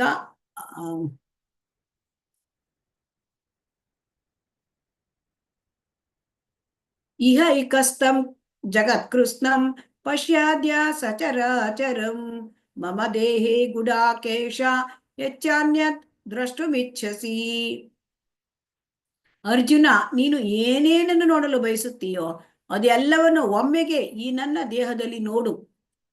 ನೀನು ಈಗ ಏನೇನನ್ನು ನೋಡಲು ಬಯಸುತ್ತೀಯೋ ಮತ್ತು ಮುಂದೆ ಏನೇನನ್ನು ನೋಡಲು ಬಯಸಬಹುದೋ ಅದೆಲ್ಲವೂ ಈ ವಿಶ್ವರೂಪವು ನಿನಗೆ ತೋರಿಸುವುದು. ಚರಾಚರವಾದುದೆಲ್ಲವೂ ಸಂಪೂರ್ಣವಾಗಿ ಒಂದು ಸ್ಥಳದಲ್ಲಿ ಇಲ್ಲಿ ಇದೆ. ಆ ವಿಶ್ವರೂಪ ಏನ್ ತೋರಿಸ್ತಾ ಇತ್ತು? ಆ ವಿಶ್ವರೂಪ ಅದು ವರ್ತಮಾನ, ಈಗೇನು ನಡೀತಾ ಇದೆ ಅದನ್ನು ತೋರಿಸ್ತಾ ಇತ್ತು. ಮತ್ತೆ ಮುಂದೆ ಏನು ನಡೆಯಲಿದೆ ಅಂದ್ರೆ ಈ ಯುದ್ಧದಲ್ಲಿ ಮುಂದೆ ನಡೀತದೆ, ಅದು ಯಾರು ಸೋಲ್ತಾರೆ ಯಾರು ಗೆಲ್ತಾರೆ ಅದನ್ನ ತೋರಿಸ್ತಾ ಇತ್ತು. ಇಡೀ ಚರಾಚರವಾದ ಈ ಜಗತ್ತನ್ನೇ, ವಿಶ್ವವನ್ನೇ ತೋರಿಸ್ತಾ ಇತ್ತು, ಎಲ್ಲ ಒಂದೇ ಸ್ಥಳದಲ್ಲಿ. ಈಗ ನಮಗೆ ಒಂದು ಸ್ಥಳದಲ್ಲಿ ಕುತ್ಕೊಂಡು ನಮ್ಗೆ ಇಡೀ ವಿಶ್ವವನ್ನೇ ನೋಡ್ಲಿಕ್ಕಾಗತ್ತಾ? 14 ಲೋಕಗಳು ನೋಡ್ಲಿಕ್ಕಾಗತ್ತಾ? 14 ಇಡೀ 3 ಲೋಕಗಳು, ಊರ್ಧ್ವ ಲೋಕ, ಅಧೋಲೋಕ, ಭೂಲೋಕ ನೋಡ್ಲಿಕ್ಕಾಗತ್ತಾ? ಇಲ್ಲ ಮಾತಾಜಿ. ಈಗ ನಾವು ನೋಡಿ ನಾವು ಒಂದು ಜಾಗದಲ್ಲಿ ಕೂತ್ಕೊಳ್ತೇವೆ, ಓಪನ್ ಸ್ಪೇಸ್ ಅಲ್ಲಿ ಕೂತ್ಕೊಳ್ತೇವೆ. ಅವು ನಮ್ಗೆ ಎಷ್ಟು ದೂರದವರೆಗೆ ಕಾಣಬಹುದು? ಸ್ವಲ್ಪ ದೂರ ಕಾಣ್ಬೋದಲ್ವಾ? ಒಂದು ಬಯಲಲ್ಲಿ ಕೂತ್ಕೊಂಡ್ರೆ ಒಂದು ಅರ್ಧ ಒಂದು 300 ಮೀಟರ್ ದೂರ ಕಾಣ್ಬೋದಲ್ವಾ? ಹೌದು ಮಾತಾಜಿ. ಕಾಣ್ಬೋದು. ಅಥವಾ ಹೆಚ್ಚು ಹೆಚ್ಚು ಅಂದ್ರೆ ಒಂದು 500 ಮೀಟರ್, ಅರ್ಧ ಕಿಲೋಮೀಟರ್ ದೂರ ಕಾಣಬಹುದು. ಅದಕ್ಕಿಂತ ಮುಂದಿನ ಕಾಣುತ್ತದ್ಯಾ? ನಮ್ ಕಣ್ಣಿಗೆ ಕಾಣುತ್ತಾ? ಇಲ್ಲ ಇಲ್ಲ ಮಾತಾಜಿ. ಈಗ ಒಂದು ಗುಡ್ಡದ ಮೇಲೆ ಕೂತ್ಕೊಂಡೆ, ಈಗ ಗುಡ್ಡದ ಮೇಲೆ ಕೂತ್ಕೊಂಡ್ರೆ ನಮ್ಗೆ ಎಷ್ಟು ಕಾಣುತ್ತೆ? ಒಂದು ಊರು ಕಾಣಬಹುದು ಅಲ್ವಾ? ಈ ಮೈಸೂರು ಚಾಮುಂಡಿ ಬೆಟ್ಟದ ಮೇಲೆ ಕೂತ್ಕೊಂಡ್ರೆ ಏನ್ ಕಾಣುತ್ತೆ? ಎಷ್ಟು ದೂರ ಕಾಣ್ಬೋದು? ನೀವ್ ಹೇಳ್ದಾಗೆ ಒಂದು ಊರ್ ಕಾಣ್ಬೋದು ಮಾತಾಜಿ. ಕಾಣ್ಬೋದು. ಆದ್ರೆ ಅರ್ಜುನ ಈಗ ರಥದಲ್ಲಿ ಕೂತ್ಕೊಂಡಿದ್ದಾನೆ. ಅವನು ಅಲ್ಲಿ 3 ಲೋಕಗಳು ಅಂದ್ರೆ ಊರ್ಧ್ವ ಲೋಕಗಳು ಅಂದ್ರೆ ಎಲ್ಲ ಸ್ವರ್ಗ ಲೋಕಗಳು, ಆಮೇಲೆ ಸ್ವರ್ಗ ಲೋಕಗಳು ಮೇಲೆ ಇಡೀ ಬ್ರಹ್ಮನವರೆಗೂ, ಆಮೇಲೆ ಅದು ಜನಲೋಕ, ತಪಲೋಕ, ಬ್ರಹ್ಮಲೋಕ ಅಲ್ಲಿವರೆಗೂ, ಆಮೇಲೆ ಕೆಳಗೆ ಅಧೋಲೋಕ, ಅತಲ, ಸುತಲ, ವಿತಲ, ತಲಾತಲ, ಮಹಾತಲ, ರಸಾತಲ, ಅದನ್ನೆಲ್ಲ ನೋಡ್ತಾ ಇದ್ದಾನೆ. ಭೂಮಿನೂ ನೋಡ್ತಾ ಇದ್ದಾನೆ. ಇದು ತಿಳಿತಾ ನಿಮ್ಗೆ? ಹರೇ ಕೃಷ್ಣ. ರಥದಲ್ಲಿ ಕೂತ್ಕೊಂಡಿದ್ದಾನೆ, ಅವ್ನಿಗೆ ಅದೆಲ್ಲ ಲೋಕ ಕಾಣ್ತದೆ. ಹೇಗ್ ಸಾಧ್ಯ? ಇದು ಸಾಧ್ಯ ಇದೆಯಾ? ಹರೇ ಕೃಷ್ಣ. ಅವನ್ ನಮ್ರತೆಯಿಂದ ಸಾಧ್ಯ ಇದೆ ಕಾಣ್ತಾ ಇದ್ದಾನೆ. ಅಂದರೆ ಆ ಕೃಷ್ಣನ ಅನುಗ್ರಹ, ಕೃಷ್ಣ ಕರುಣೆ ತೋರಿಸ್ಬಿಟ್ಟಿದ್ದಾನೆ, ಅನುಗ್ರಹ ಕೊಟ್ಬಿಟ್ಟಿದ್ದಾನೆ ಅರ್ಜುನಿಗೆ. ನೀನು ರಥದ ಮೇಲೆ ಕೂತ್ಕೊಳ್ಳಪ್ಪ, ನಿಂಗೆ ನನ್ನ ಆ ವಿಶ್ವರೂಪ ಅದೇನು ಐಹಿಕ ಜಗತ್ತಲ್ಲಿ ಹೇಗೆ ಅಭಿವ್ಯಕ್ತಿ ಆಗ್ತೆ, ಅವನು ಬ್ರಹ್ಮನಿಂದ ಹಿಡಿದು ಪಾತಾಳ ಲೋಕ, ಆ ಒಂದು ಪಾತಾಳ ಲೋಕದಲ್ಲಿ ಶೇಷ, ಆದಿಶೇಷ ಅಲ್ಲಿವರೆಗೂ ನೋಡ್ತಾನೆ ಅವನು. ಈಗ ಇದನ್ನ ನೋಡೋಣ.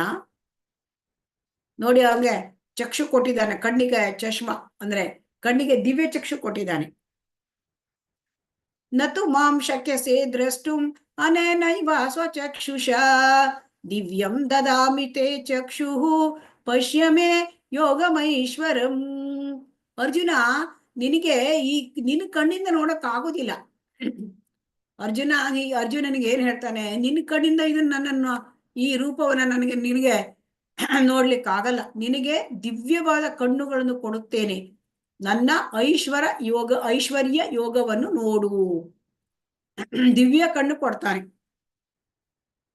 ಸೊ ಅದರಿಂದ ದಿವ್ಯ ಚಕ್ಷು ಇದ್ರೆ ಮಾತ್ರ ನೋಡಬಹುದು ಭಗವಂತನ ಆ ವಿಶ್ವರೂಪವನ್ನ. ಈಗ ನಮ್ಮ ಹತ್ರ ಇರೋದು ಇದು ಚರ್ಮಚಕ್ಷು ಅಲ್ವಾ? ಈ ಚರ್ಮಚಕ್ಷುವಿಂದ ನಮಗೆ ಸ್ವಲ್ಪ ಇಲ್ಲೊಂದು ಚೂರು ದೂರ ಕಾಣಬಹುದು. ಒಂದು ಹೇಳಿದ್ವಲ್ಲ, ಈಗ ಸ್ವಲ್ಪ ಗುಡ್ಡದ ಮೇಲೆ ಕೂತ್ಕೊಂಡ್ರೆ 1 ಕಿಲೋಮೀಟರ್ ದೂರ ಕಾಣಬಹುದು. ಕೆಳಗೆ ನೆಲದಲ್ಲಿ ಬಯಲಲ್ಲಿ ಕೂತ್ರೆ 100 ಮೀಟರ್ 200 ಮೀಟರ್ ದೂರ ಕಾಣಬಹುದು. ಆದ್ರೆ ದಿವ್ಯ ಚಕ್ಷು ಇದ್ರೆ, ಆ ಭಗವಂತನ ಅನುಗ್ರಹ ಇದ್ರೆ 14 ಆ ಎಲ್ಲ ಲೋಕಗಳು ಕಂಡು ಬರ್ತದೆ ಕಣ್ಣಿಗೆ. ಸೊ ಅದರಿಂದ ಭಗವಂತ ಈ ದಿವ್ಯ ಚಕ್ಷುವನ್ನ ಎಲ್ಲರಿಗೂ ಕೊಟ್ಬಿಡ್ತಾನ. ಪ್ರಭು ಈಗ ಹೇಳಿದ್ರು, ಯಾರದು? ಕುಲಕರ್ಣಿ ಅಲ್ವಾ? ಮತ್ತೊಂದು ಪ್ರಭು ಯಾರು ನೋಡ್ಬೇಕು ಅಂದ್ರಲ್ಲ, ಈಗ ದಿವ್ಯ ಚಕ್ಷು ನಿಮಗೆ ಕೊಡ್ತಾನ ಭಗವಂತ? ಇಲ್ಲ ಮತ್ತೆ ನೋಡೋದು ಇಲ್ಲ, ನೋಡೋದು. ಭಗವಂತ ದಿವ್ಯ ಚಕ್ಷು ಶುದ್ಧ ಭಕ್ತರಿಗೆ ಕೊಡ್ತಾರೆ, ಆಯ್ತಾ? ಸಾಧಾರಣವಾಗಿ ದಿವ್ಯ ಚಕ್ಷುನ ಕೊಡೋದಿಲ್ಲ. ಹೌದು ಮತ್ತೆ, ಹೌದು ಹೌದು ಮಾತಾಜಿ. ಆಯ್ತಾ? ಆಮೇಲೆ ಇಲ್ಲಿ ಈಗ ಅರ್ಜುನನಿಗೆ ದಿವ್ಯ ಚಕ್ಷು ಕೊಟ್ಟಿದ್ದಾನೆ. ಅದೇ ತರಹ ಅಲ್ಲಿ ಹಸ್ತಿನಾಪುರದ ಅರಮನೆ ಒಳಗೆ ಯಾರಿದ್ದಾರೆ? ಸಂಜಯ ಇದ್ದಾನೆ, ಧೃತರಾಷ್ಟ್ರ ಇದ್ದಾನೆ. ಅವರಿಗೆ ಸಂಜಯನಿಗೆ ಕಾಣ್ತದೆಯಂತೆ. ಇದು ಇಲ್ಲಿ ಏನು ಯುದ್ಧ ಭೂಮಿಯಲ್ಲಿ ಅವ ತೋರ್ಸೋದು ಎಲ್ಲ, ಈ ಯುದ್ಧ ಭೂಮಿಯಲ್ಲಿ ಏನ್ ನಡೀತಾ ಇದೆ, ಅವನು ವಿಶ್ವರೂಪ ತೋರ್ಸೋದು ಮನೆ ಒಳಗೆ ಟಿವಿ ಇಟ್ಟಂಗೆ ಅವನಿಗೆ ಕಾಣ್ತಾ ಇತ್ತಂತೆ ಸಂಜಯನಿಗೆ. ಆ ಸಂಜಯನಿಗೆ ದಿವ್ಯ ದೃಷ್ಟಿ ಕೊಟ್ಟವರು ಯಾರು? ವೇದವ್ಯಾಸರು, ಸಂಜಯನ ಭಗವಂತ. ಗುರುಗಳು ವೇದವ್ಯಾಸರು ಕೊಟ್ರು. ನೋಡಿ ಗುರುಗಳಿಗೂ ಎಷ್ಟು ಶಕ್ತಿ ಇರ್ತದೆ ಅಂತ ನೋಡಿ. ತಮ್ಮ ಶಿಷ್ಯನಿಗೆ ದಿವ್ಯ ದೃಷ್ಟಿಯನ್ನು ಕೊಟ್ಟು ಆ ಯುದ್ಧ ಭೂಮಿಯಲ್ಲಿ ಏನಾಗ್ತಾ ಇದೆ ಅದನ್ನ ಅವನು ಧೃತರಾಷ್ಟ್ರ ಸಿಂಹಾಸನ ಮೇಲೆ ಕುತ್ಕೊಂಡಿದ್ದಾನೆ, ಅವನು ಕುರುಡ, ಅವನಿಗೆ ಎಲ್ಲ ಹೇಳ್ತಾ ಇದ್ದಾನೆ. ಹಾಗಾಗಿ ಧೃತರಾಷ್ಟ್ರನು ಕೇಳಿಸ್ಕೊಂಡು ಆ ದಿವ್ಯ ದೃಷ್ಟಿ ಕೇಳಿಸ್ಕೊಂಡು ನೋಡ್ತಾ, ಅಂದ್ರೆ ಈ ವಿಶ್ವರೂಪ ದರ್ಶನ ಬಗ್ಗೆ ಎಲ್ಲ ಕೇಳಿಸ್ಕೊಳ್ತಾ ಇದ್ದ. ಸಂಜೆ ಅದನ್ನ ನೋಡ್ತಾ ಇದ್ದ, ಡೈರೆಕ್ಟ್ ಆಗಿ ನೋಡ್ತಾ ಇದ್ದ ಸಂಜಯನಿಗೆ. ಸೊ ಹಾಗಾಗಿ ಪ್ರಭುಪಾದರು ಇಲ್ಲಿ ಏನ್ ಹೇಳ್ತಾರೆ ಅಂದ್ರೆ ಇಲ್ಲಿ ಇದನ್ನ ನೋಡೋದು ಸುಲಭ ಅಲ್ಲ, ಭಗವಂತನನ್ನ ನೋಡೋದು ಸುಲಭ ಅಲ್ಲ. ಆ ಭಗವಂತನ ವಿಶ್ವರೂಪ ಅದು ಈ ಭೌತಿಕ ಪ್ರಪಂಚದಲ್ಲಿ ಮಾತ್ರ ಇರ್ತದೆ, ಆದ್ರೂ ಅದು ಆಧ್ಯಾತ್ಮಿಕ ಪ್ರಪಂಚದಲ್ಲಿ ಪ್ರಕಟ ಆಗೋದಿಲ್ಲ. ಅದು ಇರೋದು ಇಲ್ಲೇ ಭೌತಿಕ ಪ್ರಪಂಚದಲ್ಲಿ. ಅದು ಮತ್ತೆ ಶಾಶ್ವತವಾದ ರೂಪ ಅಲ್ಲ. ಅದು ಭಗವಂತ ಪ್ರಕಟ ಮಾಡೋದು, ಅಪ್ರಕಟ ಮಾಡೋದು, ವ್ಯಕ್ತ ಆಗತ್ತೆ, ಅವ್ಯಕ್ತ ಆಗತ್ತೆ.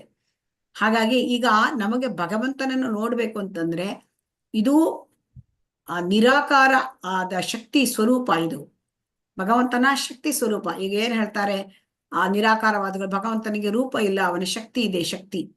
ಅವರಿಗೆ ಇದು ಖುಷಿ ಆಗತ್ತಂತೆ ಈ ಒಂದು ಇದು ವಿಶ್ವರೂಪ, ಆಯ್ತಾ?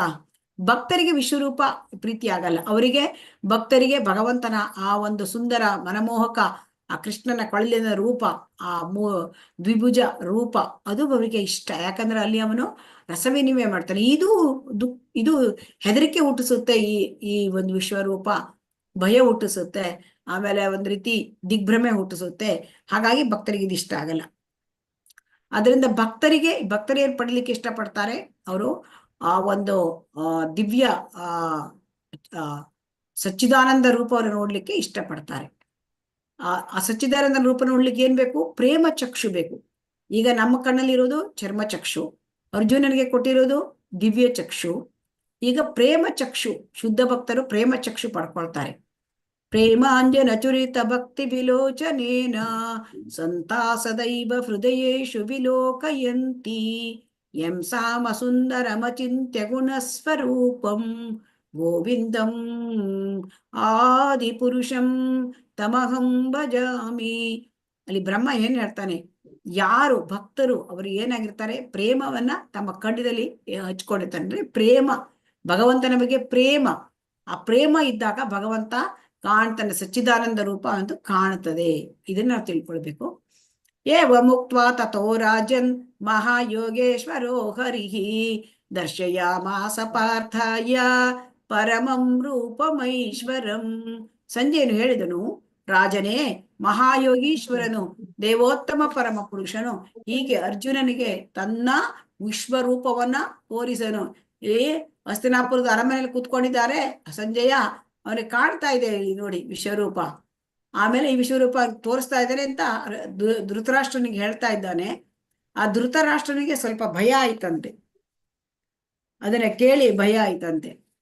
ಹಾಗಾಗಿ ಏನ್ ಹೇಳ್ತಾರೆ, ಇದು ಈ ವಿಶ್ವರೂಪ ಯಾರಿಗೆ ಅಂತ ಶ್ರೀಲ ಪ್ರಭುಪಾದರು ಹೇಳ್ತಾರೆ, ನಾಸ್ತಿಕರಿಗೆ, ಆಮೇಲೆ ಆಸುರಿ ಸ್ವಭಾವ ಇರುವವರಿಗೆ, ಹರೇ ಕೃಷ್ಣ, ನರಾಧಮರಿಗೆ, ಮೂಢರಿಗೆ ಇದು ಭಯ ಹುಟ್ಟಿಸುವ ರೂಪ. ಯಾವ ರೂಪ ಇದು? ವಿಶ್ವರೂಪ ಏನ್ ಮಾಡುತ್ತೆ? ಭಯ ಹುಟ್ಟಿಸುವ ರೂಪ. ಬೇಕಾ ನಮಗೆ ಭಯ ಹುಟ್ಟಿಸುವ ರೂಪ? ಹರೇ ಕೃಷ್ಣ. ಬೇಡ ಮಾತಾಜಿ. ಬೇಡ ಮಾತಾಜಿ. ಅಲ್ಲೇ ಕುಲಕರ್ಣಿ ಅವರು ಬೇಕಾ ಈಗ ಭಯ ಹುಟ್ಟಿಸುವ ರೂಪ? ಬೇಡ. ಇದು ಯಾರಿಗೆ ಭಯ ಹುಟ್ಟಿಸೋದು ಅಂದ್ರೆ ನಾಸ್ತಿಕರಿಗೆ ಭಯ ಹುಟ್ಟಿಸೋದಂತೆ. ಆಮೇಲೆ ಮೂಢರಿಗೆ, ನರಾಧಮರಿಗೆ, ಅವ್ರಿಗೆ ಭಯ ಹುಟ್ಟುಕೊಳ್ಳೋರು ಅವರು ದೇವರಿಗೆ ಇದು ಮಾಡ್ಲಿ ಹೇಳಿ, ಬರ್ಲಿ ಹೇಳಿ. ಅದಕ್ಕೆ ಆದರೆ ಶುದ್ಧ ಭಕ್ತರಿಗೆ ಈ ವಿಶ್ವರೂಪ ಬೇಡ. ಯಾರು ಕೃಷ್ಣ ಪ್ರಜ್ಞೆಯಲ್ಲಿ ಇಲ್ಲ, ಯಾರು ಬಿಗಿನರ್ಸ್ ಇರ್ತಾರೆ ಅವರಿಗೆ ಹೆದರಿಕೆ ಮೂಡಿಸ್ಲಿಕ್ಕೆ ಈ ವಿಶ್ವರೂಪ ಬೆಸ್ಟ್ ಅಂತೆ. ವಿಶ್ವರೂಪ ನೋಡಿ ಹೆದರ್ಕೊಂಡು ದೇವರಿಗೆ ಅಟ್ಲೀಸ್ಟ್ ನಡ್ಕೋತಾರೆ, ನಾಸ್ತಿಕ ಹೆದರ್ಕೊಂಡು, ಇಲ್ಲದಿದ್ರೆ ಅವ್ರು ನಡೆಯುವುದಿಲ್ಲ. ಸೊ ಹಾಗಾಗಿ ಇಲ್ಲಿ ಧೃತರಾಷ್ಟ್ರ ಹೆದರಿದ್ದಾನೆ, ವಿಶ್ವರೂಪ ನೋಡಿ ಅವರು ವಿಶ್ವರೂಪ ಕೇಳೇ ಹೆದರಿದ್ದಾನೆ. ಕಾಣುವುದಿಲ್ವ ಇವನು? ವಿಶ್ವರೂಪ ನೋಡಿ ಹೆದರಿದ್ದಾನೆ, ಕೇಳಿದ್ದಾನೆ, ಅವನ ಕಣ್ಣು ಕುರುಡ ಅವನಿಗೆ, ನೋಡಿ ಕೇಳಿ ಹೆದರಿದ್ದಾನೆ ಇವನು. ಸೊ ಮೂಲ ರೂಪವನ್ನ ನೋಡ್ಲಿಕ್ಕೆ ಭಕ್ತರು ಅವರು ಕಾತರಿಸ್ತಾರೆ, ಅವರಿಗೆ ಇಷ್ಟ.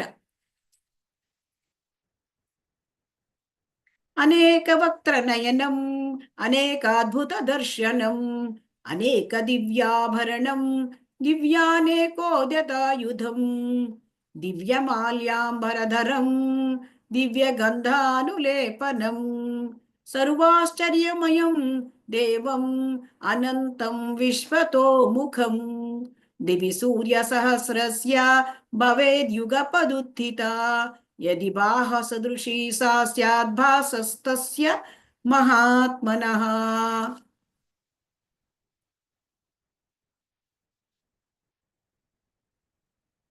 ಅರ್ಜುನನು ಈ ವಿಶ್ವರೂಪದಲ್ಲಿ ಅಸಂಖ್ಯಾತವಾದ ಬಾಯಿಗಳನ್ನು, ಅಸಂಖ್ಯಾತವಾದ ಕಣ್ಣುಗಳನ್ನು, ಅಸಂಖ್ಯಾತವಾದ ಅದ್ಭುತ ದರ್ಶನಗಳನ್ನು ಕಂಡನು.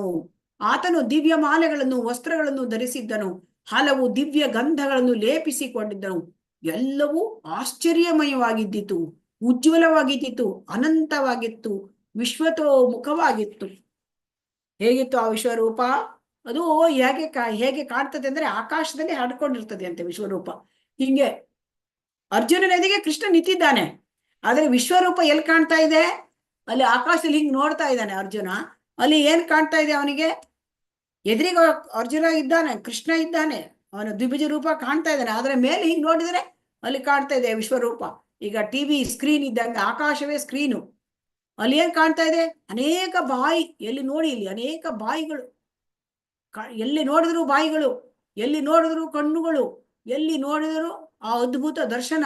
ಮತ್ತೆ ಅವನು ಯಾವ ತರ ಅಂದ್ರೆ ದಿವ್ಯವಾದ ಆ ಮಾಲೆಗಳನ್ನು ಧರಿಸಿದ್ದಂತೆ, ಮತ್ತೆ ದಿವ್ಯವಾದ ವಸ್ತ್ರಗಳನ್ನು ಧರಿಸಿದ್ದ. ಹಲವು ಕಡೆ ಅವನಿಗೆ ಮೈ ತುಂಬಾ ದಿವ್ಯ ಗಂಧವನ್ನ ಲೇಪನೆ ಮಾಡ್ಕೊಂಡಿದ್ದ.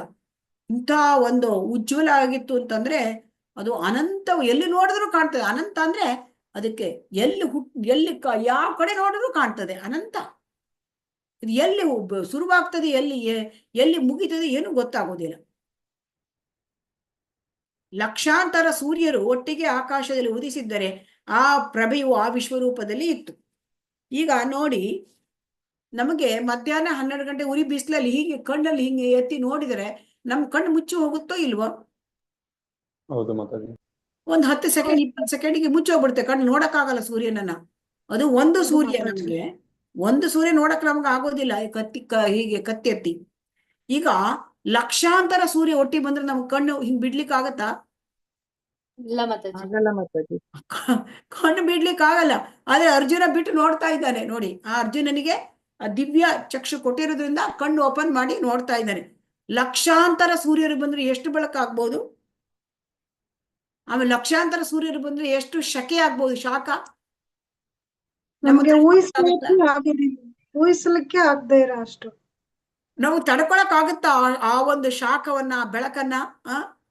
ಖಂಡಿತ ಆಗಲ್ಲ ಲಕ್ಷಾಂತರ ಮಾತಾಜಿ. ಸೂರ್ಯ ಬಂದು ಮೇಲೆ ನಮ್ಮ ತಲೆ ಮೇಲೆ ನಿಂತು ನೆತ್ತಿಲಿ ಇದ್ರೆ ಹಿಂಗೆ ನೋಡಿದ್ರೆ ನಮಗೇನ್ ಕಾಣಿಸ್ಬೋದು? ಊಹಿಸ್ಲಿಕ್ಕೆ ಸಾಧ್ಯ ಇಲ್ಲ ಅಲ್ಲ. ತತ್ರೈಕಸ್ತಂ ಜಗತ್ಕೃಷ್ಣಂ ಪ್ರವಿಭಕ್ತಂ ಅನೇಕಧಾ ಅಪಶ್ಯ ದೇವದೇವಸ್ಯ ಶರೀರೇ ಪಾಂಡವಸ್ತದ. ಪ್ರಭುವಿನ ವಿಶ್ವರೂಪದಲ್ಲಿ ಸಹಸ್ರ ಸಹಸ್ರ ಭಾಗಗಳಿದ್ದರೂ ವಿಶ್ವದ ಅಮಿತ ವಿಸ್ತರಣೆಗಳು ಒಂದೇ ಸ್ಥಳದಲ್ಲಿರುವುದನ್ನು ಅರ್ಜುನನು ನೋಡಿದನು. ಆ ವಿಶ್ವ ಎಷ್ಟೆಷ್ಟು ವಿಸ್ತಾರವಾಗಿದ್ದು ಅದು ನಮಗೆ ಒಂದು ಊರನ್ನೇ ನಮಗೆ ಸರಿಯಾಗಿ ವಿಸ್ತಾರವಾಗಿ ನೋಡ್ಲಿಕ್ಕೆ ಆಗಲ್ಲ. ಒಂದು ಸಿಟಿಯನ್ನು ನೋಡ್ಲಿಕ್ಕೆ ಆಗಲ್ಲ, ಒಂದು ಊರನ್ನು ಡೀಟೇಲ್ ನೋಡ್ಲಿಕ್ಕೆ ಆಗಲ್ಲ.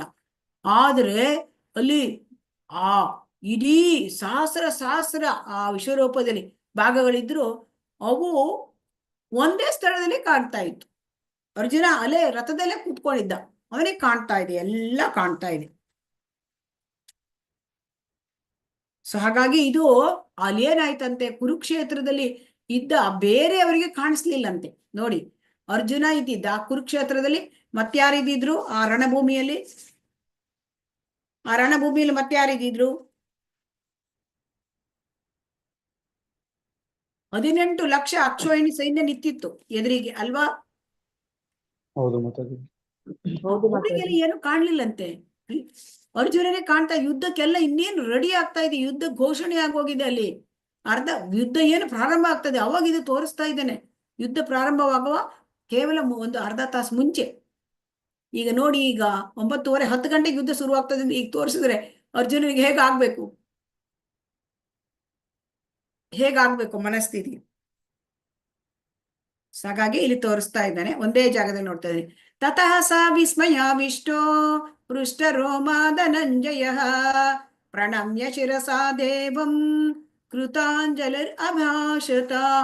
ಅನಂತರ ಅರ್ಜುನನು ದಿಗ್ಭ್ರಮೆಯಿಂದ ಆಶ್ಚರ್ಯದಿಂದ ರೋಮಾಂಚನಗೊಂಡು ತಲೆಬಾಗಿ ಪ್ರಣಾಮ ಮಾಡಿ ಕೈಗಳನ್ನು ಮುಗಿದುಕೊಂಡು ಪರಮ ಪ್ರಭುವಿಗೆ ಪ್ರಾರ್ಥನೆಯನ್ನು ಮಾಡಲು ಪ್ರಾರಂಭ ಮಾಡಿದನು. ಏನಾಯ್ತು?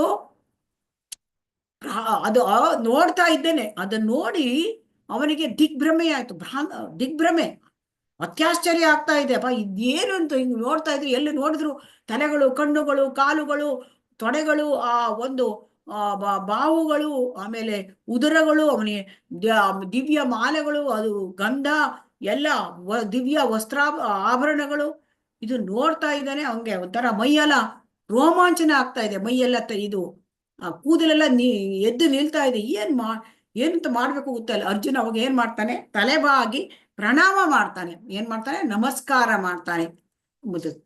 ತಲೆಬಾಗಿ ನಮಸ್ಕಾರ ಮಾಡ್ತಾನೆ, ಕೈ ಮುಗಿದು ಬಿಡ್ತಾನೆ. ಕೈ ಮುಗಿದು ಪ್ರಭುವಿಗೆ ಪ್ರಾರ್ಥನೆಯನ್ನ ಮಾಡ್ತಾನೆ. ಈಗ ನೋಡಿ, ನಾವು ಒಂದು ಭಯಂಕರವಾದ ಪರಿಸ್ಥಿತಿ ಏನಾದ್ರೂ ನಾವು ನೋಡಿದ್ವಿ, ಭಯಂಕರವಾದ ಪರಿಸ್ಥಿತಿ ನೋಡಿದ್ರೆ ನಾವು ಯಾವ ತರ ನಮಗೆ ಎಕ್ಸ್ಪ್ರೆಷನ್ ಆಗುತ್ತೆ ನಮ್ಮಿಂದ. ನಾವು ಯಾವುದೋ ಒಂದು ಸನ್ನಿವೇಶ, ನಮಗೆ ಒಂದು ಭಯಂಕರವಾದ ಪರಿಸ್ಥಿತಿ ನಾವು ನೋಡ್ತಾ ಇದ್ದೇವೆ, ನಮಗೂ ಅವಾಗ ಒಂಥರ ದಿಗ್ಭ್ರಾಂತಿ ಆಗತ್ತೆ, ನಮಗೂ ಹೆದರಿಕೆ ಆಗುತ್ತೋ ಇಲ್ವೋ. ಸೊ ಅವಾಗ ಆ ರೀತಿಯಿಂದ ಅವನಿಗೆ ಹೆದರಿಕೆ ಆಯ್ತು, ಅವನಿಗೆ ಭಾವೋದ್ರೇಕ ಆಯ್ತಂತೆ, ರೋಮಾಂಚನಗೊಂಡ. ಆಮೇಲೆ ಪ್ರಾರ್ಥನೆ ಮಾಡ್ತೊಡಗಿದ, ದಾಸನಾದ. ಮೊದಲು ಅವ ಏನಾಗಿದ್ದ ಅರ್ಜುನ? ಅವನು ಮಿತ್ರನಾಗಿದ್ದ. ಈಗ ಏನಾಗ್ಬಿಟ್ಟ? ದಾಸ್ಯ ಭಾವ. ಓ, ನೀನು ದೊಡ್ಡವನು, ನನ್ನ ಸೇವಕ ನಾನು, ಆ ತರ ಭಾವದಲ್ಲಿ ಅವನು ಪ್ರಾರ್ಥನೆ. ಹೆದರಿದಾಗ ನಾವು ಏನ್ ಮಾಡ್ತೇವೆ? ದೇವರಿಗೆ ಪ್ರಾರ್ಥನೆ ಮಾಡ್ತೇವೋ ಇಲ್ವೋ? ಕೈ ಮುಗ್ದು ಹರೇ ಕೃಷ್ಣ. ನಮ್ಮ ಹೆದರಿದಾಗ ನಾವು ಏನ್ ಮಾಡ್ತೇವೆ? ಕೈ ಮುಗಿದು ಪ್ರಾರ್ಥನೆ ಮಾಡ್ತೀವಿ. ಹಾಡ್ ಮಾಡ್ಲಿಕ್ಕೆ ಶುರು ಮಾಡ್ದ ಅರ್ಜುನ.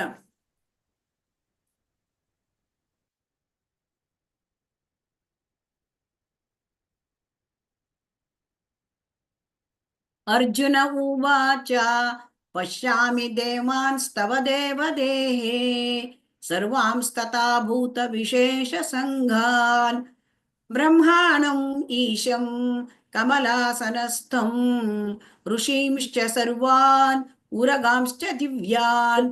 ಅರ್ಜುನನು ಹೇಳಿದನು, ಪ್ರೀತಿಯ ಪ್ರಭು ಶ್ರೀಕೃಷ್ಣನೇ, ಎಲ್ಲ ದೇವತೆಗಳು ಮತ್ತು ಇತರ ಹಲವಾರು ಜೀವಿಗಳು ನಿನ್ನ ದೇಹದಲ್ಲಿ ಸೇರಿರುವುದನ್ನು ನಾನು ನೋಡ್ತಾ ಇದ್ದೇನೆ. ಬ್ರಹ್ಮನು ಕಮಲದ ಮೇಲೆ ಕುಳಿತಿರುವುದನ್ನು ಶಿವ ಮತ್ತು ಎಲ್ಲ ಋಷಿಗಳನ್ನು ದಿವ್ಯ ಸರ್ಪಗಳನ್ನು ಕಾಣ್ತಾ ಇದ್ದೇನೆ.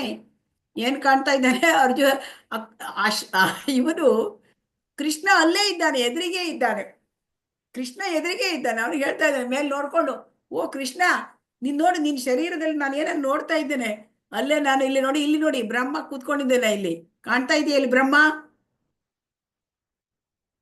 ಹೌದು ಮಾತಾಜಿ, ಕಾಣ್ತಾ ಇದೆ. ಬ್ರಹ್ಮ ಕಾಣ್ತಾ ಇದ್ದಾನೆ, ಶಿವ ಕಾಣ್ತಾ ಇದ್ದಾನೆ ಇಲ್ಲಿ, ಶಿವ. ಆಮೇಲೆ ಯಾರ್ಯಾರು ಕಾಣ್ತಾ ಇದ್ದಾನೆ? ಶಿವ, ಎಲ್ಲ ಋಷಿಗಳನ್ನು ಕಾಣ್ತಾ ಇದ್ದಾರಂತೆ, ಋಷಿಗಳು. ಆಮೇಲೆ ಕೆಳಗೇನ್ ನೋಡಿ, ದಿವ್ಯ ಸರ್ಪಗಳು, ಕೆಳಗಡೆ ದಿವ್ಯ ಸರ್ಪ. ಇಲ್ಲೇನಾಗತ್ತೆ, ಅರ್ಜುನ ಈ ವಿಶ್ವರೂಪದಲ್ಲಿ ಎಲ್ಲ ಲೋಕಗಳನ್ನು ಕಾಣ್ತಾ ಇದ್ದಾನೆ. ಎಲ್ಲ ಲೋಕಗಳು ಅಂತಂದ್ರೆ ಒಟ್ಟು 14 ಲೋಕಗಳು. ಮೇಲೆ ಅಂದ್ರೆ ಭೂಲೋಕ ಮಧ್ಯದಲ್ಲಿದೆ. ಆಮೇಲೆ ಅತಲ, ವಿತಲ, ಸುತಲ, ತಲಾತಲ, ರಸಾತಲ, ಮಹಾತಲ, ಪಾತಾಲ ಕೆಳಗಿದೆ 7 ಲೋಕಗಳು. ಮೇಲ್ಗಡೆ 6 ಲೋಕಗಳು, ಅಂದ್ರೆ ಭೂಲೋಕದ ಮೇಲೆ ಮತ್ತೆ 6 ಲೋಕಗಳು. ಅಂದ್ರೆ ಅಲ್ಲಿ ಸ್ವರ್ಗಲೋಕ, ಭುವರ್ಲೋಕ, ಸ್ವರ್ಗಲೋಕ, ಆಮೇಲೆ ಜನಲೋಕ, ತಪಲೋಕ, ಆಮೇಲೆ ಮಹರ್ಲೋಕ, ಮತ್ತೆ ಇವರು ಬ್ರಹ್ಮಲೋಕ. ಅದು ತಪಲೋಕ ಅಂದ್ರೆ ಬ್ರಹ್ಮಲೋಕ ಲಾಸ್ಟಿಗೆ ಬರ್ತದೆ. ಸೊ ಇದಷ್ಟನ್ನು ಇಲ್ಲಿ ನೋಡಿ, ಈ ವಿಶ್ವರೂಪ, ಇದು ನಮ್ಮ ವಿಶ್ವರೂಪ. ಇಲ್ಲಿ ಕಾಣ್ತಾ ಇದೆಯಲ್ಲ ವಿಶ್ವರೂಪ.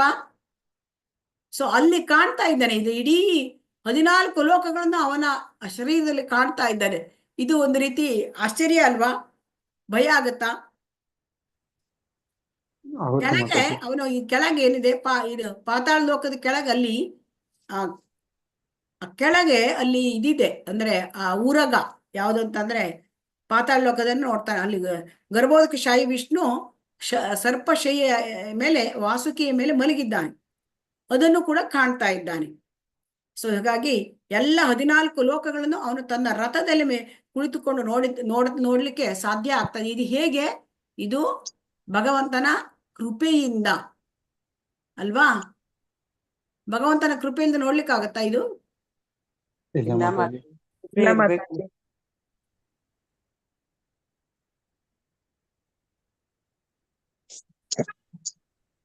ಅನೇಕ ಬಾಹೂದರ ವಕ್ತ್ರನೇತ್ರಂ ಪಶ್ಯಾಮಿ ತ್ವಾಂ ಸರ್ವತೋ ಅನಂತ ರೂಪಂ ನಾಂತಂ ನ ಮಧ್ಯಂ ನ ಪುನಸ್ತವಾದಿಂ ಪಶ್ಯಾಮಿ ವಿಶ್ವೇಶ್ವರ ವಿಶ್ವರೂಪ. ವಿಶ್ವೇಶ್ವರನೇ, ವಿಶ್ವರೂಪನೇ, ನಿನ್ನ ದೇಹದಲ್ಲಿ ನಾನು ಎಲ್ಲೆಲ್ಲೂ ಅಮಿತವಾಗಿ ವಿಸ್ತಾರಗೊಂಡ ಅನೇಕ ತೋಳುಗಳನ್ನು, ಉದರಗಳನ್ನು, ಬಾಯಿಗಳನ್ನು ಮತ್ತು ಕಣ್ಣುಗಳನ್ನು ಕಾಣ್ತಾ ಇದ್ದೇನೆ.